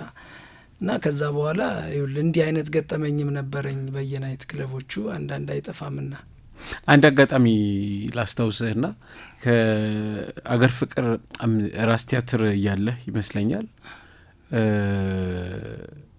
ለረፍት ወደ ሀገር ሄደ አንድ ሌላ ድምጻዊ አንተን ተክቶ ገባ። በጣም የሚታወቅ ድምጻዊ ባጭር ተቀጨ የሚባል ድምጻዊ ማን ነው? ምንድነው ጉዳዩ? እስኪ አስታውሰን። እንዴት መሰለ ተስፋዬ ወርቅነህ ነው ነፍሱን ይማር። በጣም ጓደኛዬ። ብዙዎች በስም ላያውቁት ይችላሉ። ባክ በጣም ታዋቂ ዘፈኖች ኦልሞስት ብዙ ዘፈኖች በጣም ይታወቃሉ። አንድ አስታውሰን እስኪ። ኧረ ጥራይ ጫካው የሚለው ዘፋኝ ማለት ነው። በድምጽ ብታስታውሰን ብዬ ነው እኔማ። አሁን ትንሽ ልክ አይደለሁም ግዴለምና ኧረ ጥራይ ጫካው የሚለው ልጅ ነው ወንድሜ ጓደኛዬ ነበረ። ራስ ቲያትር በአጋጣሚ ያለው አባት ደክሟል የሚባል ነገር ተደወለልኝ። እሱ ተደወለልኝና 15 ቀን ፍቃድ ሲሰጠኝ እኔ 2 ወር ቁጭ አልኩ እዛ። ምክንያቱም አልተሻላቸውም አባት ነው ወዲያው አረፈ። ግን ፋዘር በአጋጣሚ ልጅ ወልዶ እዚህ አዲስ አበባ ድሮ ኮተቤ የተማረ ከዛ ተመርቆ መድኃኔዓለም ነበር ፋዘር የተመደበው እዛ ሲያስተምር መድኃኔዓለም እና በዛን ጊዜ ያው ልጁ ተረግዞ ተወልዷል። በቃ የዛን ጊዜ የአባቴ አብሳይ ነበረች እናቱ። በዛን ጊዜ ተወልዷል። አባቴ በዛን ጊዜ ሲያርፍ ጋቢ ለብሶ ከአዲስ አበባ አባዬ እያለ መጣ ማለት ነው ልጁ። በዚህ አጋጣሚ የኤልያስ መልካ ጓደኛ ነው። በጣም የሚገርም ልጁ ከያሬድ ትምህርት ቤት አብረው ነው የተማሩት የተመረቁትም በጣም ጓደኛው ነው እና እንደዛ ሆኖ ከሌላ የተወለደ ትልቅ እድሜም ትልቅ ስለነበርኩኝ አንዳንድ ነገር ዝም ብዬ እንትን ማድረግ ስለነበረብኝ ቆየሁኝ ማለት ነው። አዎ 2 ወር ቆይቼ ስመጣ ተስፋዬ ወርቅነህ ተቀጥሮ ቆየ ባንተ ቦታ። አዎ ከዛ በኋላ እኔ ደግሞ በግሌ ናይት ክለቡንም ሰርጉንም እያልኩኝ ስቆይ በ1990 ዓመተ ምህረት መሰለኝ ስወዳደር አዲስ አበባ ቲያትር ባህል አዳራሽ አምባሳደር የባህል ቡድን በሚባል እዛ ተቀጠርኩኝ። እዚህ አሁን እኛ ማዘጋጃ እንደማለት ነው በቃ። እና እንደዛ እያልኩ ነበር የቆየሁት። በዚህ መንገድ ነው ወደ ማዘጋጃ ቤት የገባሁ ማለት ነው። አዎ። ከዛ ቀጥሎ ወደ አገር ፍቅር እንዴት ተሻገርክ? ወደ አገር ፍቅር በ1996 ባርከበ ጊዜ እንለዋለን። በዛን ጊዜ ሰራተኛ ብዙ ቋሚ ኮንትራት እንባል ነበረ። ቋሚ ኮንትራት አያስፈልግም፣ ማሰሩ ከሆነ ሌላ ይቀጠርበት። የሌሎቹን የትልልቆችን ቦታ የያዘ ቋሚ ኮንትራት የተባለ ሰራተኛ ካስወጣቸው አስወጡ፣ አለዛ ግን የሚፈለጉ ከሆነ እነሱ ተቀጥረው መጀመሪያ የተነበሩት መልቀቅ አለባቸው ተብሎ የሚባል ነገር ወጣ ባርከበ ጊዜ የዛን ጊዜ እና ወዲያው ቀነሱን ማለት ነው። ወዲያው የግል ድርሰት ነው የገባሁት። የግሌን ስራ መስራት ጀመርኩኝ እና ያኔ የማይረሳ ልክ ወዲያው ያን ቀን ስለቅ ከመዘጋጃ ቤት ትዕግስት አለነ የምትባል 5ቱ ስራ የኔ ነው የእሷ እንደውም እና ወዲያው እዛ ስለቅ በመነጋታው ስራ ከመቀሌ መጣች። የመቀሌ ልጅ ናት። 5ቱን ስራ ሰራውላት። ቴሌቪዥን የለኝም ነበር። ወዲያው በሷ ብር ገዛው በቃ እና የማይረሳኝ አይነት። ከዛ በኋላ ሙዚቃ ቤቶቹም እየፈለጉኝ በጣም ቤቴ ድረስ መምጣት ጀመሩ። ለብዙዎቹ ሙዚቃ ቤት ከኤሌክትራ ጀምሮ ያልሰራውለት ሙዚቃ ቤት የለም። እስኪ አስታውሰን ለነማ ሰራ? ዳምጦ አየለ። እሺ ምን የሚለው? ዳምጦ አየለ ሞሲት የሚል ግጥሙን የጻፈው ተስፋ ብርሃን ነው። እንደገና ደግሞ እነ ህላዬ አቡበከር የሚባሉ እንደገና ደግሞ እነ ሞላ ሰጣርጌ፣ ደመረ ለገሰ፣ እነ ማለፊያ ተካ፣ አበበ ልንገርህ ደግሞ እንደገና ደግሞ አበበ ልንገርህ፣ እነ እንድሪስ ሁሴን እንደገና ደግሞ እነ ቴዎድሮስ የሚባል ልጅ ብቻ ብዙ ናቸው። ብዙ አሉኝ ነበር። ለነዚህ ሁላ ዜማ ብቻ ነው ግጥምም አለው? ግጥምም አለው። ዜማም የጀሬ ነው በነገራችን ላይ። ዜማዎቹ የኔ ናቸው፣ ግጥሞቹም የኔ ይሆናሉ። ደግሞ ታዋቂ ገጣሚዎችም ደግሞ ስም አለበት። እነ ሙሉጌታ አፈወርቅ ጋር አሁን ብዙ ስራ ሰርተናል። በጣም ብዙ የኔው አካሉ ጋር አሁን ብዙ ስራ ሰርተናል። ያሁን በላቸው አበበ የሚባለውን ካሴት እኔና የኔው አካሉን እኔ ሰራ ነው። የዳምጦ አየለንም እኔና የኔው አካሉን እኔ ሰራ ነው። ተስፋ ብርሃን ለብዙዎቹ እንደዚህ አበርክተናል። እንግዲህ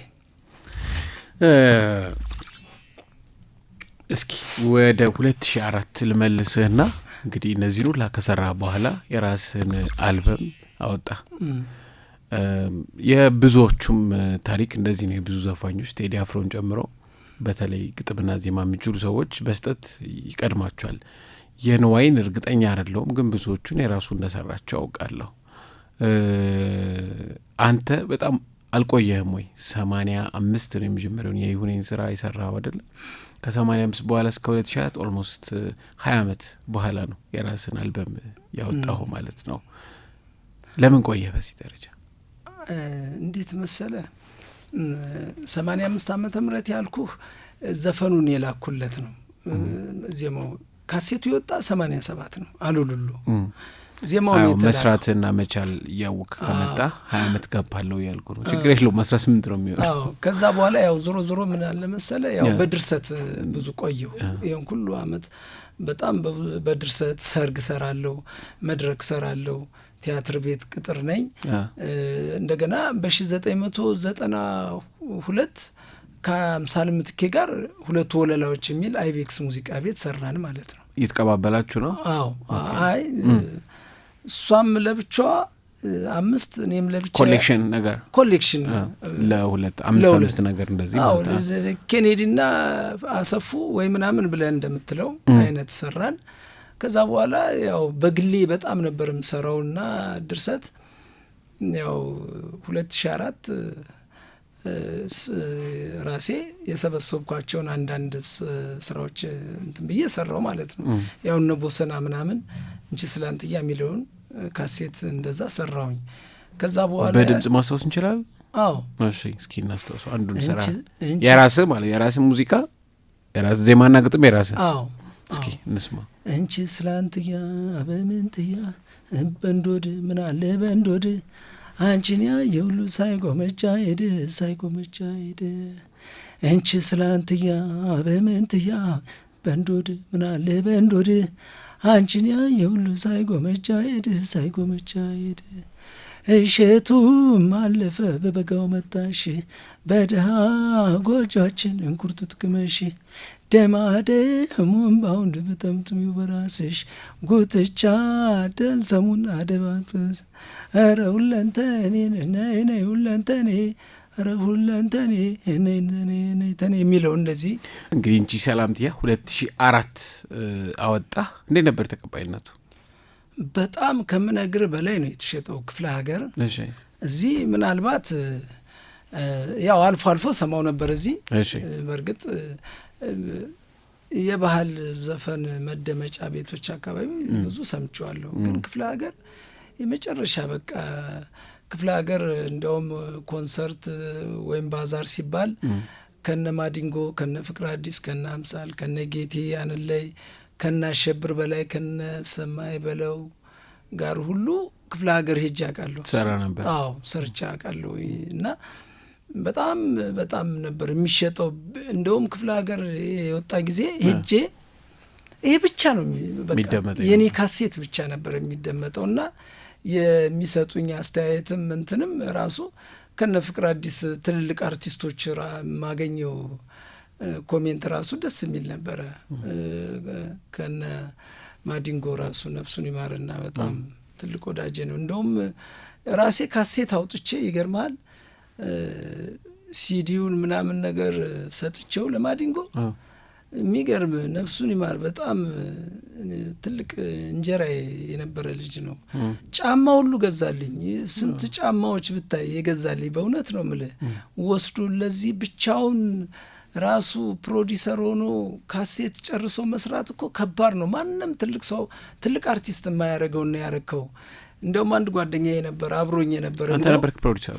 አዎ ራሴ ነኝ ሰራው ራሴ። ዜማዎቹም ግጥሞቹ የራሴ ናቸው። ኮከብ ሙዚቃ ቤት ለሚባል ባለ ሙዚቃ ቤት የሸጥኩለት እንትን ያረኩት እኔ ነኝና ያንን ማንም የማያደርገውን ነገር የደፈርክ ጀግና ነህ ብሎ ካጠገቤ ሁሉ አንድ ተዘራ ተችሎ የሚባል ጓደኛዬ ነበረ።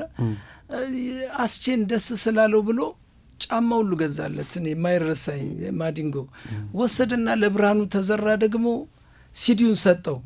ይህን ሲዲማ ወስጄ ለኤፍሬም ነው የምሰጠው ብሎ ደግሞ እየበረረ መኪናውን አስነስቶ ብርሃኑ ተዘራ ላፎንቴን ከጎናችን ተለይቶ ሄደ እና ማዲንጎ ትልቅ ባለውለታዬ ነው እና ዘፈኖቼን በጣም ጥሩ አድርጎ ነበር የሚወድልኝ የሚያደንቀኝ። ያው ሁላችንም የምንወደው የምናደንቀው ልጅ ነው። ያለ እድሜው የተቀጨብን ቢሆንም እና በጣም እንጀራዬ በጣም ብዙ ነገር ነበረ። ልክ ዩኔንና ማዲንጎን እጅግ አድርጌ ነው በቃ እንጀራዎቼ ናቸው። በነገራችን ላይ በዚህ አጋጣሚ ይሄ ነበር ይኸውልህ። ወደ እስቲ በጣም ቅድም መግቢያ ላይ ማንስቻለሁ። እኔም በጣም ወደው አንድ ሙዚቃ አለ ቃና ዘገሊላ። በጣም ነው የምወደው። ከጥምቀትም ውጪ ብሰማው ደስ የሚለኝ ሙዚቃ ነው። በእርግጠኝነት አድማጮቻችንም በጣም የሚወዱት ሙዚቃ ነው ቃና ዘገሊላልና እንዴት መጣልህ? እንዴት ተሰራ? እንዴት አሰብከው? ይሄን ነገር ይታወቃል። ቃና ዘገሊላ ምናምን ባህል መጽሐፍ ቅዱስ ላይም አለ፣ በእኛ ሀገርም ባህል በደንብ ይታወቃል። ሙዚቃ አድርጎ ማምጣት ማለት ጥምቀት በራሱ ስላለ፣ ግን ቃና ዘገሊላ ለይቶ ማምጣት ከመንፈሳዊ እይታ ውጪ ዓለማዊ እይታ ብዙም አይደለምና እንዴት መጣልህ? ምን አለ መሰለ ይህን ዘፈን የሰራሁት አጋጣሚ ነው። እንግዲህ የእውነትም ታሪክ ስላለው እናቴ በጣም ዘገሊላን በዓል ትደግሰዋለች። እንደምትደግሰው ደግሞ ያው ደጋግም ያወርቻው ሚካኤል ነው። ጥር 12 ሚካኤል ቀን ነው ቃና ዘገሊላ። በጣም ትክክል። እና ይህን እንደምደግሰው ድፍን የሀገሬ ህዝብ ያውቃል።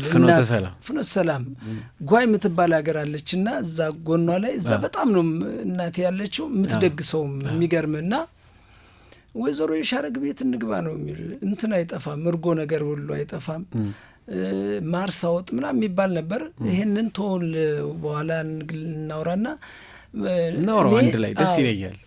ማርሳወጥ ምንድን ነው ራሱ ገርሙኛል። ምንድን ነው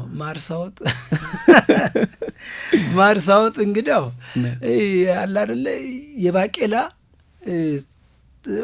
ክክ እንደማለት የባቄላ እና በእንጨት እንዲህ የተደረገ በእንስራ ነገር እና እንደው ማሾ ይሉታል፣ ማሾም ይባላል በነገራችን ላይ ማርሳ ብቻ ሳይሆን እሱ እጅ ነው የሚያስቆረጥመው።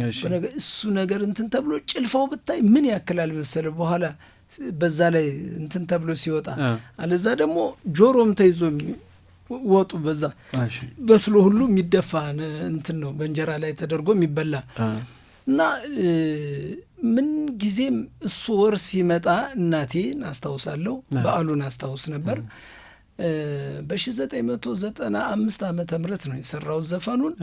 ያኔ ለእናቴ ስለምትደግስ በቃ ሳንቲም ምን ሊያስፈልጋት እንደሚችል ስለማቅም ላክሊ ብላኝ አይደለም ራሴ የግድ ልጅ እሷ እናት ነች እኔ ልጅ ነኝ ማድረግ ያለብኝን ዝም ብዬ አደረግኩ ማለት ነው።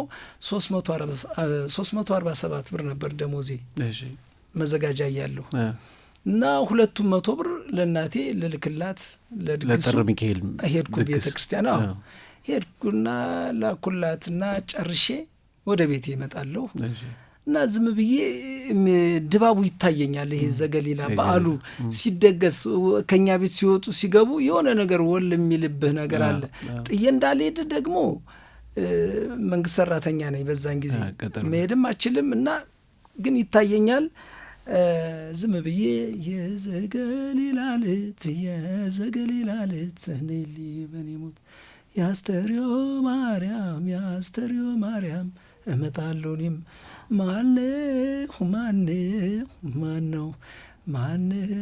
ማነው አንቺን የተመኘው አለማን ኧረ ማነው እቴ ማነው ኧረ ማነው አንቺን የተመኘው እያልኩ የመንገድ ሄዳለሁ ማለት ነው። ይሄን ዝም ብለህ ነው የምትለው? አዎ። ማን ነው እያሰብክ ያለው? እናቴን ሳይሆን እንዳልኩህ ድባቡ ላይ ዘገሊላለት ነየኔ በኔ ሞት የምትባለው ሴት ማነች ልነግርህ ነው እንግዲህ። እሷን የዛን ጊዜም እንዳልከው የልጅ እናቴ በዛን ጊዜም ባለቤቴ እሷም ትዝ ትለኛለች። የኛ ሀገር ልጅ ናት። እዛ አልነበረችም? አንተ አጠገብ አልነበረችም? እዛው ነው የምትኖረው? እዛ ነው ትኖር ነበር። በኋላ መጣች። እሺ በጊዜው እዛ ነበረች? አዎ። እና ያ ነገርም አለ ይታየኛል። እንደገና ደግሞ ዘገሊላ በዓል ሲጠመቅ በጣም ወደኛ አካባቢ ገጠር አንዴ ሄደ ብታየው በጣም ነው የሚገርም። ሰማያዊ ጃንጥላዎች አሉ፣ ፒንክ ከለር ጃንጥላዎች አሉ፣ እንደገና ጥቁር አለ፣ አረንጓዴ አለ፣ እንደዚህ ነጭ አለ ምናምን እና የልጆች የወጣቶች ጃንጥላ የልጃገረዶች በቃ እሱ ነው እሱ ነገር ይመጣብሃል፣ ጭፈራው ይመጣብሃል እና እንደዛ ሲሆን እንቧይ የሚበቅልበት ቀን ነው ያ ጊዜ፣ ወር ነው። እንቧዩ ደግሞ ቢጫ ነው፣ እንኮይ የሚመስል የሎሚ አይነት ከለር ሆኖ እንቧይ የምትባላለች እና እሷን ወጣቱ ማለት ነው በብዛት የምታየው ያው ቁምጣ ለብሶ ነው የምታየው። በሁለት በሶስት ኪሱ ጥርቅም አድርጎ በኪሱ ይይዝና እነዚህ ልጃገረድ ሴቶቹ ያው ጭፈራውን ታቦት ሲያስገቡ ሲያስወጡ የሚሄዱ ልጃገረዶች አሉ። የእነሱን ጃንጥላ በዛ ኪስ በእንቧይ እያወጣ ከኪስ እየወረወርክ መምታት ነው፣ መጥበስ ነው፣ በቃ መጣቀስ ነው የምልህ። ያውና በከተማ እንዲህ ስትመታ ዞር ብላ ታያለች ማለት ነው። ማን ነው አይነት ነገር የእነሱን ስሜት ያው እኔ መግለጽ ባልችልም ብቻ መጠራሪያው ነው እንቧይ። እንዲያውም ወሩር የመታወት ጥላሽን በእንቧይ በአንቺና እኔ መሀል ከልካይ ያለን ወይ የኔ ግጥም ናት ይልሷ። ይሄ ስንኝ ማለት ነው። አዎ። እና እንደውም አንዳንዴ እዚህ በእንትን ላይ ልክ የዘገሊላ በዓል እንደዚህ ክሊፑን ነገር የሆኑ እንትኖች በሎሚ ነው የሚያደርጉት። እምቧይ ነች መጣቀሽ እምቧይ ግን ከለሯ የሎሚ ነገር ናት፣ አረንጓዴ ነው። አዎ እንደዛ አይነት ነገር አለ እና የአስተርዮ ማርያም እመጣለሁ እኔም ሚካኤል 12 ነው። ማን ነው ማርያም ደግሞ አስተርዮ ማርያም በ21 በሳምንቱ ማለት ነው። አዎ እናቴ ትደግሳለች፣ ተደግሶ ያልቃል፣ ይበላል፣ አለቀ አይደል? አረራ የምትባል ወንዝ አለች። አረራ የምትባለዋን ወንዝ ታልፍና እናቴ በቅርጫት ያን ሁሉ ጭልፋው፣ ሳህኑ፣ ዋንጫው፣ ጥዋው ምኑ ያ ሁሉ ማቴሪያል ደግሞ እናቴ ወደ እህቷ ደግሞ ይዛ ትሄዳለች። ወደ አስተርዮ ማርያም አባጠር ማርያም የምትባላለች ወንዙን ተሻግራ ነው የምትሄደው። ለድግስ መደገሻ ማለት መደገሻ ደግሞ አስተርዮ ማርያም ያቻ ክስቴ ደግሞ ትደግሳለች ማለት ነው። ስለዚህ የእናት እህት ማርያም ድግሳሉ፣ እናት ደግሞ ሚካኤል ይደግሳሉ። የጥር ማለት ያ ነው እና የዘገሊላ ዕለት ነይሊ በኔ ሞት የማርያም እዛ ወይም ያባጠር ማርያሟን የገጠሯን ልጅ ትጠራታለህ። እንደገና ደግሞ የእሷ የማርያም የአስተርዮ ማርያም ጊዜ ደግሞ ወደ እሷ ትሄዳለህ ማለት ነው። የአስተርዮ ማርያም እመጣለሁ እኔም የሚካኤል ነይ ወደ እኔ፣ የአስተርዮ ማርያም ወደ አንቺ ደግሞ እመጣለሁ ነው እና ያ ነገር ሁሉ ይመጣብኝ ነበረ። ያው ስትፈለስፈው ወይም ደግሞ ስትሰራው ወይም ስትፈጥረው መጀመሪያ ላይ ዘፈኑን ይሄ ይመጣል ወይም እንዲህ ይገናል ይሆናል ምናምን አይደለም። በቃ ስሜት ያመጣው ነገር ሆነና ያው እንደዛ ሆነ። ይሁኔ ደግሞ የበለጠ ደግሞ አጎላው። ግን ከይሁኔ ግጥሙን ሙሉን ሰራህ ወይስ የተወሰነው ነው? የተወሰነው። አሁን ለምሳሌ የዘገሊላ ዕለት ነይሊ በኔ ሞት የአስተርዮ ማርያም እመጣለሁ እኔ ማን ነው አንቺን የተመኘሽ ማን ነው የሚለው ምናምን ነገር የኔ ነው። እንደገና ወርውሬ መታው ጥላሽን በእንቧይ በአንቺና እኔ መሀል ከልካይ ያለ ነው። እነዚህ የኔ ናቸው። ሌላውን ደግሞ አቤል መልካሙ የሚባል ነፍሱን ይማር ሞቷል፣ መምህር ነበረ። ከዛ ውጭ ያለው ያው ዜማው ሙሉ ለሙሉ ሞላበት። እሱ ነግረህ ሆኖ ታሪኩ አዎ ነገር ነው ተጻፈ። ከዛ በኋላ ሌላም ገጣሚ ሞክሮት ነበር ይህንን ዘፈን ግጥም ያልጻፈ ጠይቀኝ። አቤል ማነው ኢዮብ ብርሃኑ የሚባል አሁን በጣም ታዋቂ ልጅ ሆኗል። ማለት የነ ሄለን በርሄ አታስፈራራ የሚለውን የጻፈው እሱ ሁሉ ጽፎታል። ጸጋይ ደቦጭ አታስፈራራኝ ጌትሽ ማሞ መስለኝ ነበር። እሺ ዜማው ነው ጌትሽ ማሞ። እሺ ግጥሙ ግን የኢዮብ ብርሃኑ ነው። ከዛ ውጭ ሌላም ገጣሚ እንደ ጸጋይ ደቦጭ ሞክሮታል ዘገሊላ። አዎ እና ከዛ በኋላ ይሄ ልጅ ብሎት እንትን አደረገው። ይሄ ነው በቃና ዘገሊላ እንደዚህ ነው። የሚገርም ቀጥታ ለይሁን የሰጠው ዜማውን እንዴት መሰለ? ዜማውን መጀመሪያ የሰጠሁት አንድ መወደው ልጅ ነው። አንድ ጓደኛ ነበረኝ ተስፋዬ እስከዚያ የሚባል ጎበዝ የባህል ሙዚቀኛ። አዎ ጎበዝ የባህል ድምፃዊ ነው። ድሮ ብሔራዊ ቲያትርም እንደዚሁ ሰርቷል። ከዛ ውጭ ከነ ግርማ ተፈራ ጋር ናይት ክለብ የሚሰራ ልጅ ጎበዝ ድምፃዊ ነው። የሚገርምህ የባህል ድምፃዊ ነው። የሞጣ ልጅ ተስፋዬ ጎጄ ይባላል። ለሱ ሰራውለት። የሰራውለት በነገራችን ላይ ያለ 5 ሳንቲም ያለ ምንም በነፃ ነው የሰራውለት። አዎ በጣም ወደው ጓደኛዬ ነው። ምክንያቱም ልጁ ተስፋዬ እስከዚያ የሚባለው ወይም ተስፋዬ ጎጄ ሰው በልቶ የጠገበ የማይመስለው እጁን ቆርጠ ብትበላው በቃ በጣም ጥሩ ሰው ነው። በቃ ጸባይ ሰናይ ልጅ ነው።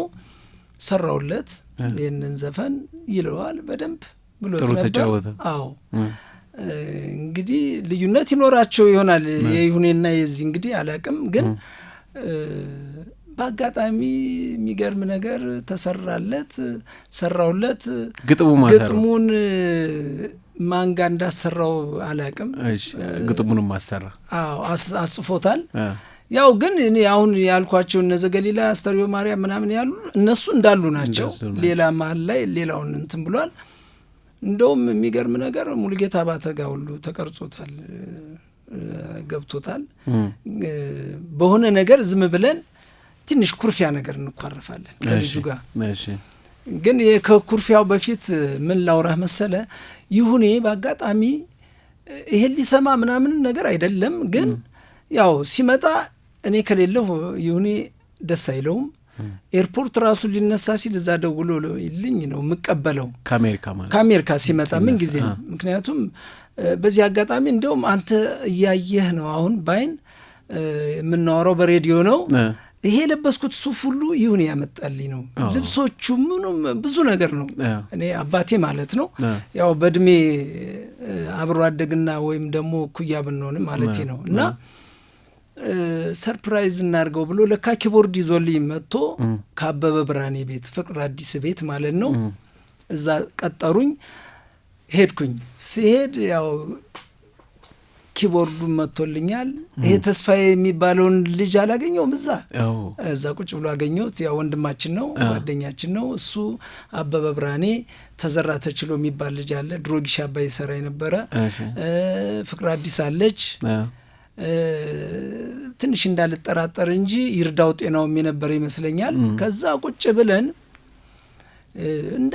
ስማ ይህንን ዘገሊላ የሰጠውክን ዘፈን ለይሁኔ እንዳታሰማው አልኩት። ከሰማው እኔ አላቅልህም አልኩት። ለማንኛውም ይውሰደው አይውሰደው አላቅም አልኩት።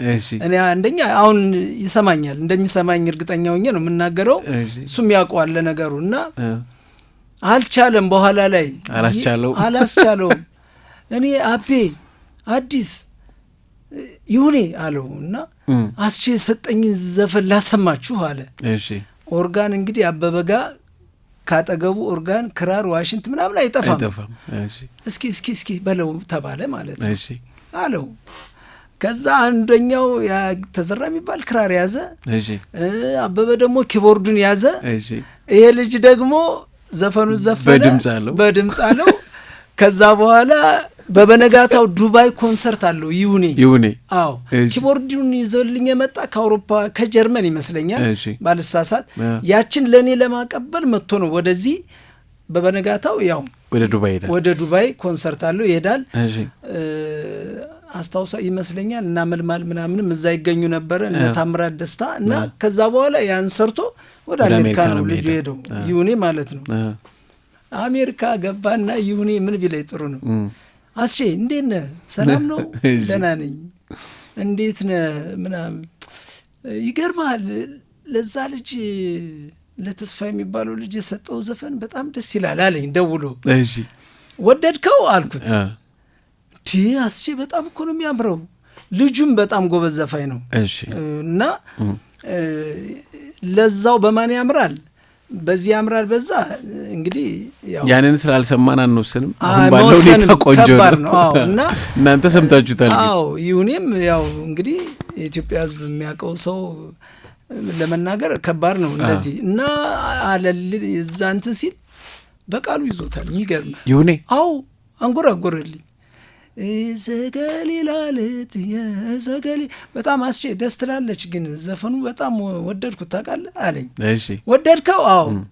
እርግጠኛ ወደኸዋል ስለው አዎ። በዚህ መሀል ልጁና እኔ ተኳርፈን ነበር። ዝፈነው በቃ አልኩት በቃ ምክንያቱም እንዴ ኖ ለምን አይሆንም አስቼ ምናምን አለኝ። አንዴ ዘፈኑ የኔ ልጄ ማለት እኮ ነው። አለዛ ራሴ ዘፍነዋለሁ አለዛ ለአንዱ ሰጠዋለሁ ምናምን ስለው አይ ከልጁ ጋማ መጣላት የለባችሁም በጣም ጥሩ ልጅ ነው ደግሞ ልጁ መታረቅ አለባችሁ እንደዚህ ምናምን አለኝ። ሲለኝ ግን ለማንኛውም ዘፈነው አልኩ ስለው እስኪ ቆይ ዝጋው በቃ ጸጋዬ ጋር ደውልለት አለኝ። ጸጋዬ ደቦጭ ጋር ደወለለት። አስቼንና ተስፋዬን እና አዱኛ ቦጋለ የሚባል ደራሲ ነበረ ሞቷል። የእንትና የፍቅር አዲስ አትርሳኝ ፍቅር አትርሳኝ የሚለውን ድርሰት የሰጣት ሞቷል። እሱ ጋር ይደውልና አስቼ ከተስፋዬ ጋር በምን ተጣልቶ ነው ለምን አታስማሟቸው ምናምን አይ ብንላቸው ብናስታርቃቸው ብንሞክር እምቢ ስላለ እንግዲህ ዘፈኑን ላንተ ብሎታል ማለት ነው። ዘፈኑ እምቢ ብሎኛል አስቼም ይሻላልንም ምናምን ሲል በሶስት ነው ምናምን ነው ቀን ከአሜሪካ ከቻለ መጥቶ ቀረጸው። አዎ በቃ እና ዘፈነው ፈለገው ያለውን ነገር እሱም ሰውም እንዲጣላ እንዲቀያየም ወይም እንትን እንዲል አይፈልግም። እንደዛ አደረገና በቃ ዘፈኑም በእንደዚህ እንትን ውስጡ ነበረ። በቃ የራሱ ልጅ አደረገው ማለት ነው። ይሄ ነው እንግዲህ። በምን ተፈታ ግን ከልጁ ጋር? በቃ እንደ ተቆራረፍን ቀጠልን ምናምን። ያው ይሁኔም ወዲያውኑ ያው ይሁኔ ጥይት ነው እንደምታውቀው አረገው፣ ቀረጸው፣ ለቀቀው በሰይፉ። እንደውም ጭራሽ እንደ ነጠላ ዘፈን ተደርጎ ተለቆ ያው ምንም ማድረግ አልችልም፣ ቀደመ ነው ያው ዞሮ ተለቀቀ ዘፈኑም። ያው ደራሲው ምን ይሆንኩኝ ዘፋኙም ይሁን የሆነ ማለት ይሄ ነው ታሪኩ አመጣጡ እንጂ መጀመሪያ ለተስፋዬ ነበር የሰራሁት ልልህ ነው። በጣም የሚገርም ተስፋዬ አልበም አለው ነበረው? የለውም፣ አላወጣም። እስኪ ወደ ሌሎች ስራዎች እንደዚህ ቫይራል የወጡልህ የምትላቸው ወይም በዚህ ቋንቋ ቫይራል ይባላል በጣም የተደመጡ በሰው ጆሮ ዘንድ በጣም ጆሮ የገቡና ገብተው የቀሩ የሚባሉ እነማን አሉ? የሚገርም ነገር አሁን እኔ ብነግርህ እንደዚህ ካንተ ጋር ስቱዲዮ ሊኖሩ ላይኖሩ ይችላሉ፣ እኔ እንጃ እንጂ አሁን ቤተልሔም አክሊሉ ምትባል አያዋጣኝም እያለች የምትዘፍነው በቃ በኮንሰርት ራሱ አገር ያቀለጠች እነህላ ያወበከር የሚባሉ የዘፈኑት ዘፈን እንደዚህ ብዙ የሰራውላቸው። እንደገና ባንቺ አምላክ በላይነህ የሻምበል በላይነህት እንደዚሁ ብዙ ስራ ሰርቼላታለሁ ለሷም ከሁለቱም ካሴት ላይ ወይም ደግሞ እነዚህ ሞላ ሰጥ አድርጌ ይገርማል ይረሱኛል እንጂ ብዙ እኔም ሙሉ ስራ የሰራውላቸው ሁሉ አሉ። እና በበልንገር የሚባል ሙሉ 10ሩን ዘፈን የሰራውለት ልጅ አለ እነ እንድሪስ ሁሴን የሚባሉ። እና አሁን በጣም ከዚህ ነገር ብዙ ርቅ ያለውና ነው መሰለኝ ረሳሁት እንጂ አሉ ብዙ በጣም በሬዲዮም በቲቪ ሁሉ የሚታዩ የነበሩ። ርቅ ያለው ስትል አቆምክ ዜማና ግጥም መድረስ ሙዚቃ መጫወት አቆምክ ነው ምንድነው? አይ የግድ መንግስት ሰራተኛ ስለሆንኩኝ አገር ፍቅር ቲያትር ቤት ነው የምሰራው። ከዛ ውጪ አሁን በመጣው ድልድል ትምህርት ቤት ላይብረሪ አድርገውኛል። እዛ ነው የምሰራው። ያው ላይብረሪያን ሆናን ማለት ነው አይደለም? ያው እንግዲህ በተመደብኩበት ትምህርት ቤት ውስጥ የተሰጠኝ ቦታ ነው የላይብረሪ ባለሙያ። አዎ እዛ እንግዲህ እንድቆጣጠር ላይብረሪ ተማሪዎች የሚያጠኑበት ሰዓት ይኖራል።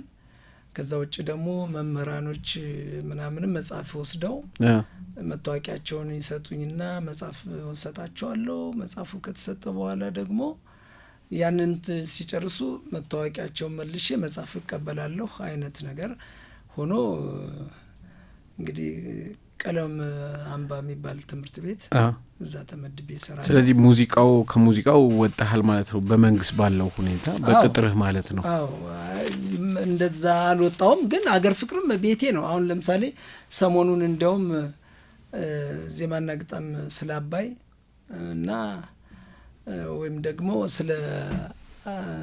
ስለ ቀይ ባህር ምናምን ነገር ስራ ወይም ጻፍ ተብዬ እየተዘጋጀው ነው። እና ቤቴ ነው ለነገሩ ምንም እንትን የለውም። ይገርማል። እሺ በቅጥር ሁኔታ በዚህ መንገድ እንግዲህ በመንግስት ሰራተኛ ስለሆንክ በተመደብክበት እየሰራህ ነው። አንተ ግን ለምንድነው እየሰራህ ያልሆነው ግጥምና ዜማውን በግልህ ማለት ነው? እነዚህ አይነት ስራዎች የአእምሮ ውጤቶች ናቸው፣ ቦታና መቀጠሩን አይፈልጉም። እሱ ጥሩ ነው። ምን አለ መሰለህ በፊት ከአርቲስቶቹም ብቻ ሳይሆን ከድምጻያኖቹም ብቻ ሳይሆን ከነጋዴዎቹም ከባለ ሙዚቃ ቤቶቹም ግፊት ይኖርና ያው መተው ለከሌ ዘፋኝ አስፈርም ያለው ለሱ ትሰራለታለህ ይሉሃል። ትሰራለህ፣ ዘፋኙም ወደ አንተ ይመጣል።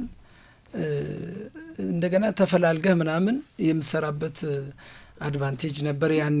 አሁን ላይ ግን የአሁኑ ትውልድ የሚሄድበት ያዘፋፈን ስልትም ይሁን ወይም ዘፈን አቀባበሉ ይሁን ሌላ ሊሆን ይችላል መሰለኝ። በእርግጠኝነት ስነግርህ ያውቁኛል በብዛት ሁሉም በብዛት ያውቁኛል። ግን ያሁኖቹ ደግሞ በጣም ልጅ አሁን የኛ ማርኬት ከሞተ በእርግጠኛ ከ10 ዓመት በፊት ይሆናል እና ከዛ በፊት ያለው የኛ ስትል የባህል ሙዚቃ ነው ምለ አለ ባህሉም አሁንም ግን ያኔ ምን ፈላለግበት ምን ተያየቅበት ምን ተዋወቅበትን ጊዜ ለማለት ነው። ሙዚቃ ቤቶቹ ከፈረሱ ምናምን በኋላ ሁሉም ፈርሰዋል። ከዛ በኋላ የኛም መጥፋት የግጥምና ዜማ ደራሲ ማለት ነው።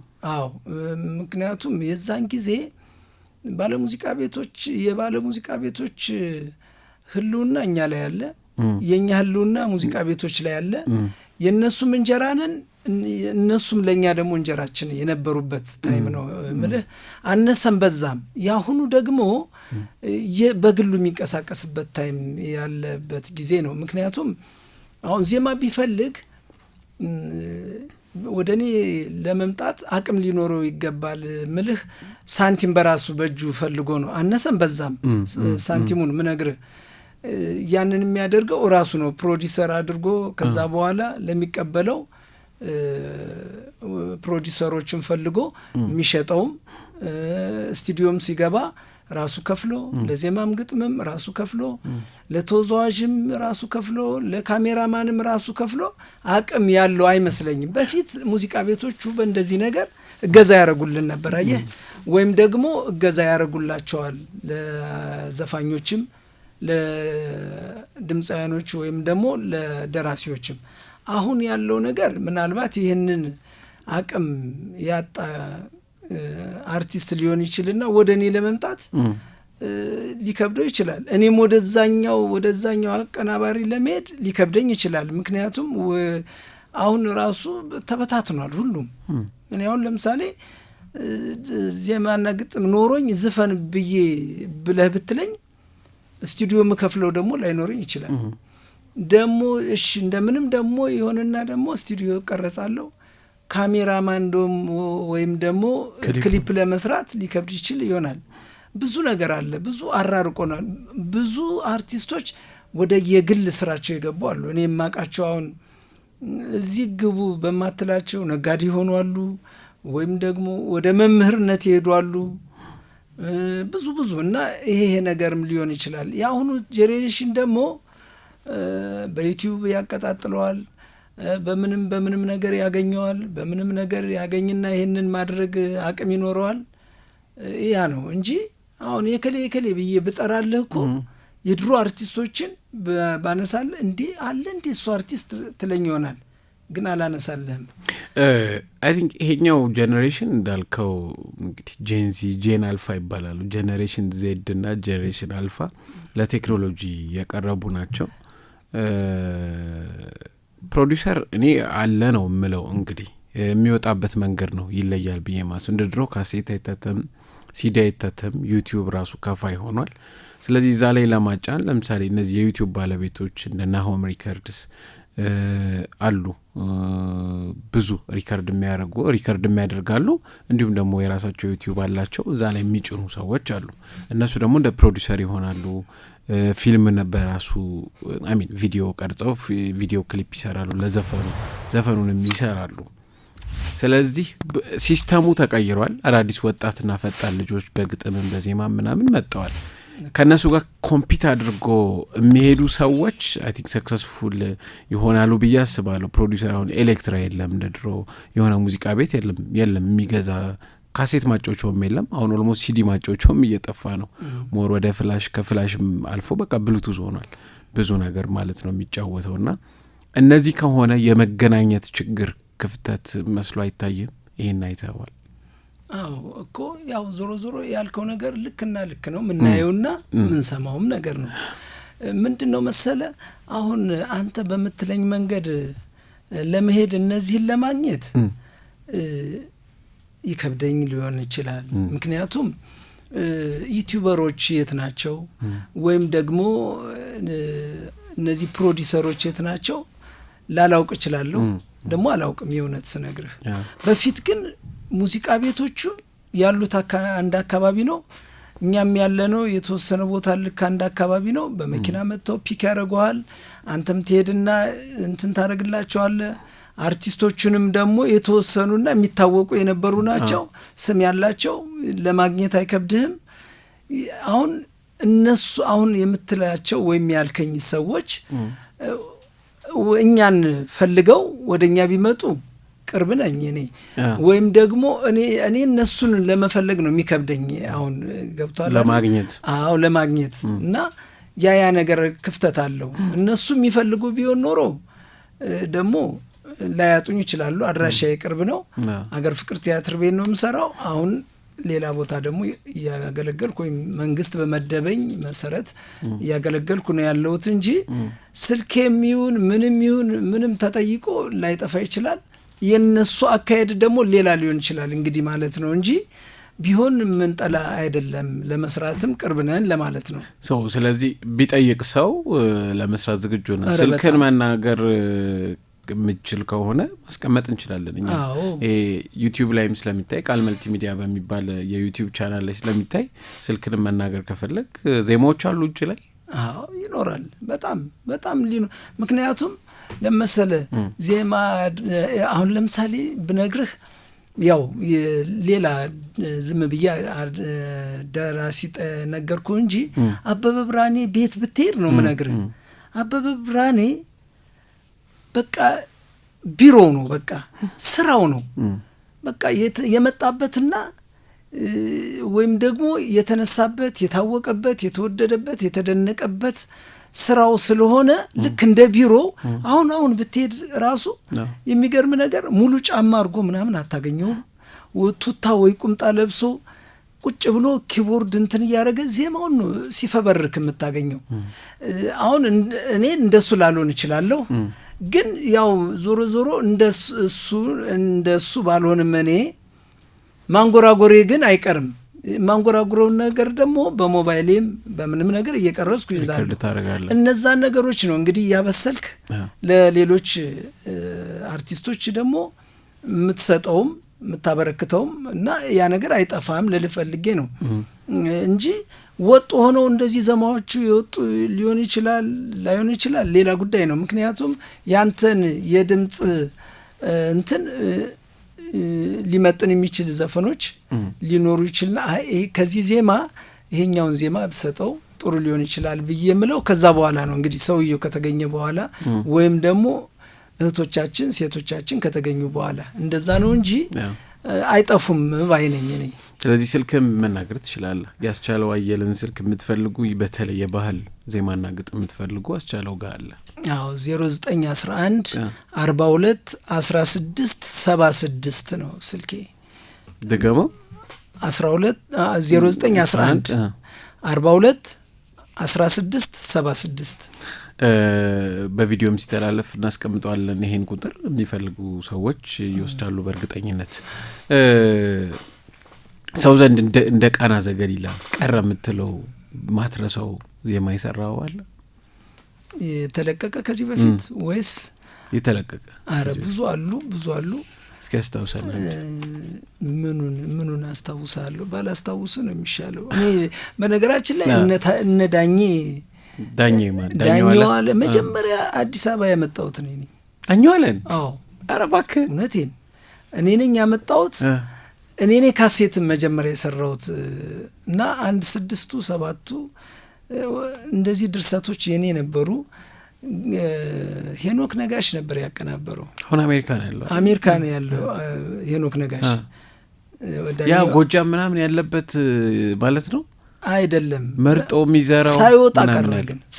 አልበሙ አልወጣም። ምክንያቱም ያው ባለ ሙዚቃ ቤቱ ይፍረስ ተብሎ እዛ መርካቶ የፈረሰ ጊዜ የዛን ጊዜ ከመፍረስ አንዱ የገጠመው ሙዚቃ ቤት ሆነና ቀርቶ ነው እንጂ ሄኖክ ነጋሽ ነው ያቀናበረው። እኔ ነኝ ያፈራረምኩት። ዳኘው አለን ከጎጃም አምጥቼ። ያገር ልጅ ነው፣ ማርቆስ ልጅ ነው እሱ። አዎ። እና ከኔ በኋላ ነው እንግዲህ መከላከያ ውስጥ ገብቶ ዘፋኝ ሆኖ ከዛ መከላከያ ያገለግል ነበር። መከላከያ ነበር ባህር ዳር። አዎ። እዛ መከላከያ ግን በሲቪል ነው የገባው። 7-8 ዓመት አገልግሏል።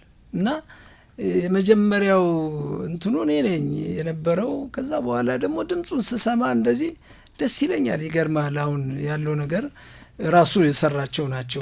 ግጥምም ዜማም ራሱ ነው። የሚገራርም ስራ ነው የሚሰራው። እኔ ነኝ ምናምን የሚለው ዘፈኖቹ የራሱ ናቸው። ግን ከዛ በፊት ሌሎችን ስራ እኔና አዱኛ ቦጋለ ነበር። ጎጃም ማለት ነው። ከየት ነው ሲሉ ጎጃም ነኝ በለው እሱ ነው እንግዲህ በጣም ቫይራል ያወጣው ዝነኛ የሚያደርገው እሱ ነው። የጨነቀለት ምናምን የእሱ ናቸው። እሱ ነው በቃ ከባዱ። ከዛ በፊት ሌላ ሰርቼለት ነበርና አልወጣም ማለት ያው እንደነገርኩ ፈረሰ። ሙዚቃ ያፈራረምኩት ሁሉ እኔ ነበርኩ። ሁለተኛ ካሴት ሁሉ እንደውም ጭራሽ ሳይወጣ ድምጹን ወዶት ሁሉ አስፈርሞት ነበር ሙዚቃ ቤቱ። ይገርማል። ቀብድ ሁሉ ምናምን ተሰጥቷል ወስዶ እና የሱ ካሴት ቢወጣ ደስ ይለኝ ነበር አሉ ዘፈኖቹ። ለአንተ ይጠቅምህ ነበር። አይ ቲንክ ድጋሚ ይሰራል ብለን አልበም ያወጣል ሲባል ነበር። እስካሁን አልወጣም። ያው ዞሮ ዘፈኖቹማ ልጆቼ ናቸው። እኔ ከፈለኩ ለሌላም እንትን አደርገዋለሁ። እሱም ሊለቀው ይችላል። እሱ ቢዘፍናቸው ደስ ይለኛል። ማስተር እኮ ተይዟል። ይገርማል። አልቆ 6 ወይም 7 ዜማዎች የኔ ናቸው። ሌሎቹ ያዱኛ ናቸው። እና ደግሞ አንተነህ የሚባልም ደግሞ የሱ ዘፈን በጣም ተወዶለታል። የተለቀቀ የሆነ ልጅ አለና ሁለቱን ያፈራረምኳቸው እኔ ነበርኩ እንደውም። እና እንደዚህ የሆነ ይኸው ጊዜው አለፈ። እንግዲህ አስቻለው አየለ ግጥምና ዜማ ባለሙያ እንዲሁም ደግሞ ድምጻዊ ነህ። እንግዲህ አንድ አልበም አለ ቦሰና ምናምን ያሉበት። አንዳንድ ርዕሶች በጣም ነበር የሚያስደንቁኝ፣ ሲገርሙኝ ነበረ። ቦሰና፣ አይረዴ እነዚህ ምንድን ናቸው? ሰርግ ዘፈን ነው። አይረዴ ምን ማለት ነው? አይረዴ ማለት የኛ አካባቢ የገጠር ጭፈራ ነው። እሺ አይረዴን ያለሁ አይረዴ ያለሁ አይረዴን ያለሁ አይረዴ ያለሁ አይረዳዴ አይረዴ ያለሁ አይረዴ ያለሁ። ይሄ የሰርግ ጭፈራ የሚሰራበት ነው። ዘፈኑም የሰርግ ነው። ዜማውም ግጥሙ የኔ ነው። ያው ካሴቶቹ የኔ ናቸው። አንተ የሰራኸው ማለት ነው ራስ አልበም ላይ? አዎ። ግን አንድ ዘፈን ላይ አንድ ነግሬው ቅሩብ የሚባል ልጅ የጻፈልኝ ግጥም አለ። ከዛ ውጭ ያሉት የኔ ናቸው በሙሉ። እንዳለ የሰርግ ምናምን ሙዚቃ ትሰራለህ? አዎ። እስኪ አይረዴ እንስማ ብዬ ነው። መውጫ እናድርገዋለን አክቹዋሊ አይረዴን። ቦሰናስ አይረዴ ትርጉሙንም አልነገርከንም። አይረዴ ማለት ምንድን ነው መሰለህ? ያው ዝም ብለህ እንደ ወኔ እንደ ወኔ የምጨፍርበት አባባል ነው ይሄ ነገር። አይረዴ እኔ መረዳዳት ይኑር ወይም ደግሞ አትረዳዳም እንዴ አለህ እንዴ ማትረዳዳ አይነት ነገር ጭፈራ ነው። እና እንደዛ የሚባል ነው። አይረዳዴ ምናምን። ቦሰና ቆንጆ ሴት ናት በነገራችን። መልከኛ ቆንጆ እንዲሁ ከሌ ቆንጆ ሴት ናት። ለምሳሌ አልማዝ፣ ሂሩት ምናምን ብለህ እንደምትለው የገጠር ስም ነው ቦሰና። አልማዝማ የሰው ስም ነው። ይሄም የሰው ነው። ፉንጋም ብትሆን አልማዝ ትባል ትችላለች። ቦሰና ማለት የቆንጆ ሰው ላይክ ቲፒካሊ ቆንጆ ማለት ነው። ቆንጆ ማለት ነው። የገጠር ስም ነው ቦሰና። ለምሳሌ ሁሉ ባንቺ፣ እንደገና ደግሞ የደሜ ምናምን የሚባሉ ሴቶች አሉ። እንደነዛ አይነት ስም ነው ይሄ።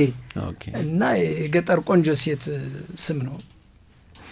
አድማጮቻችን አስቻለው አየለ ነው የኛ እንግዳ። ፕሮግራማችን አዲስ አራዳ ነው። ሬዲዮ አራዳ ኤፍኤም 95.1 ነው። ወደ መሰነባበቻችን እየደረስን ነው።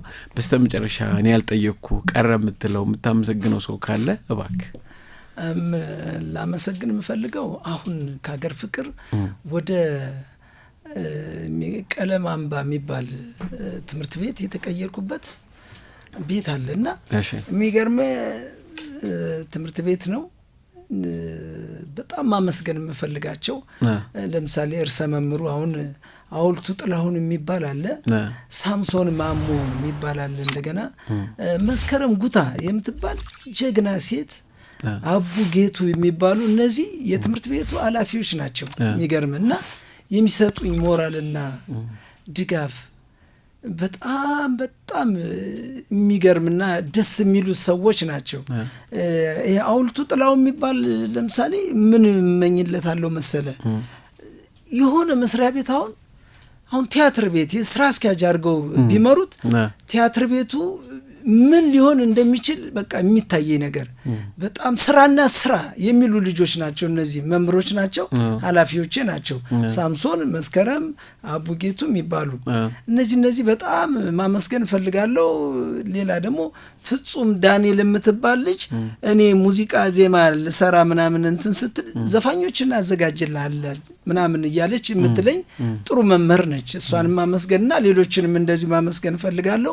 ለትምህርት ቤቱ አንድ ዜማ ለመስራት ዝግጁ ነኝና እየሰራውም ስለሆነ በዚህ አጋጣሚ እነዚህ ርዕሰ መምህሮቼን እና የስራ ባልደረቦቼን ደግሞ አርቲስቶችን አመስግንልኝ። አመሰግናለሁ። ከፈጣሪ በታች ብዬ ልቋጨው እላለሁ። አመሰግናለሁ። አስቻለው አየለ እንግዲህ የዜማና የግጥም ደራሲ እንዲሁም እሱም ራሱ ድምፃዊ ነው። እዚህ አራዳ ኤፍኤም 95.1 አዲስ አራዳ ፕሮግራማችን ላይ መጣ ይሄን እድል ስለሰጠን በጣም እናመሰግናለን። በአድማጮቻችን በተመልካቾቻችን ስም ማለት ነው። ሳምንት ከሌላ ሰው ጋር እንገናኛለን። የዛሬው እንግዳችን አስቻለው አየለ ነበረ። የሙዚቃና የዜማ ደራሲ እንዲሁም ራሱ ሙዚቀኛ ነው። ሳምንት በሌላ እንግዳ እንገናኛለን። የቃል ኪዳን ኃይሉና እንግዳችን ደግሞ አስቻለው አየለ ነበረ። ቻው ቻው።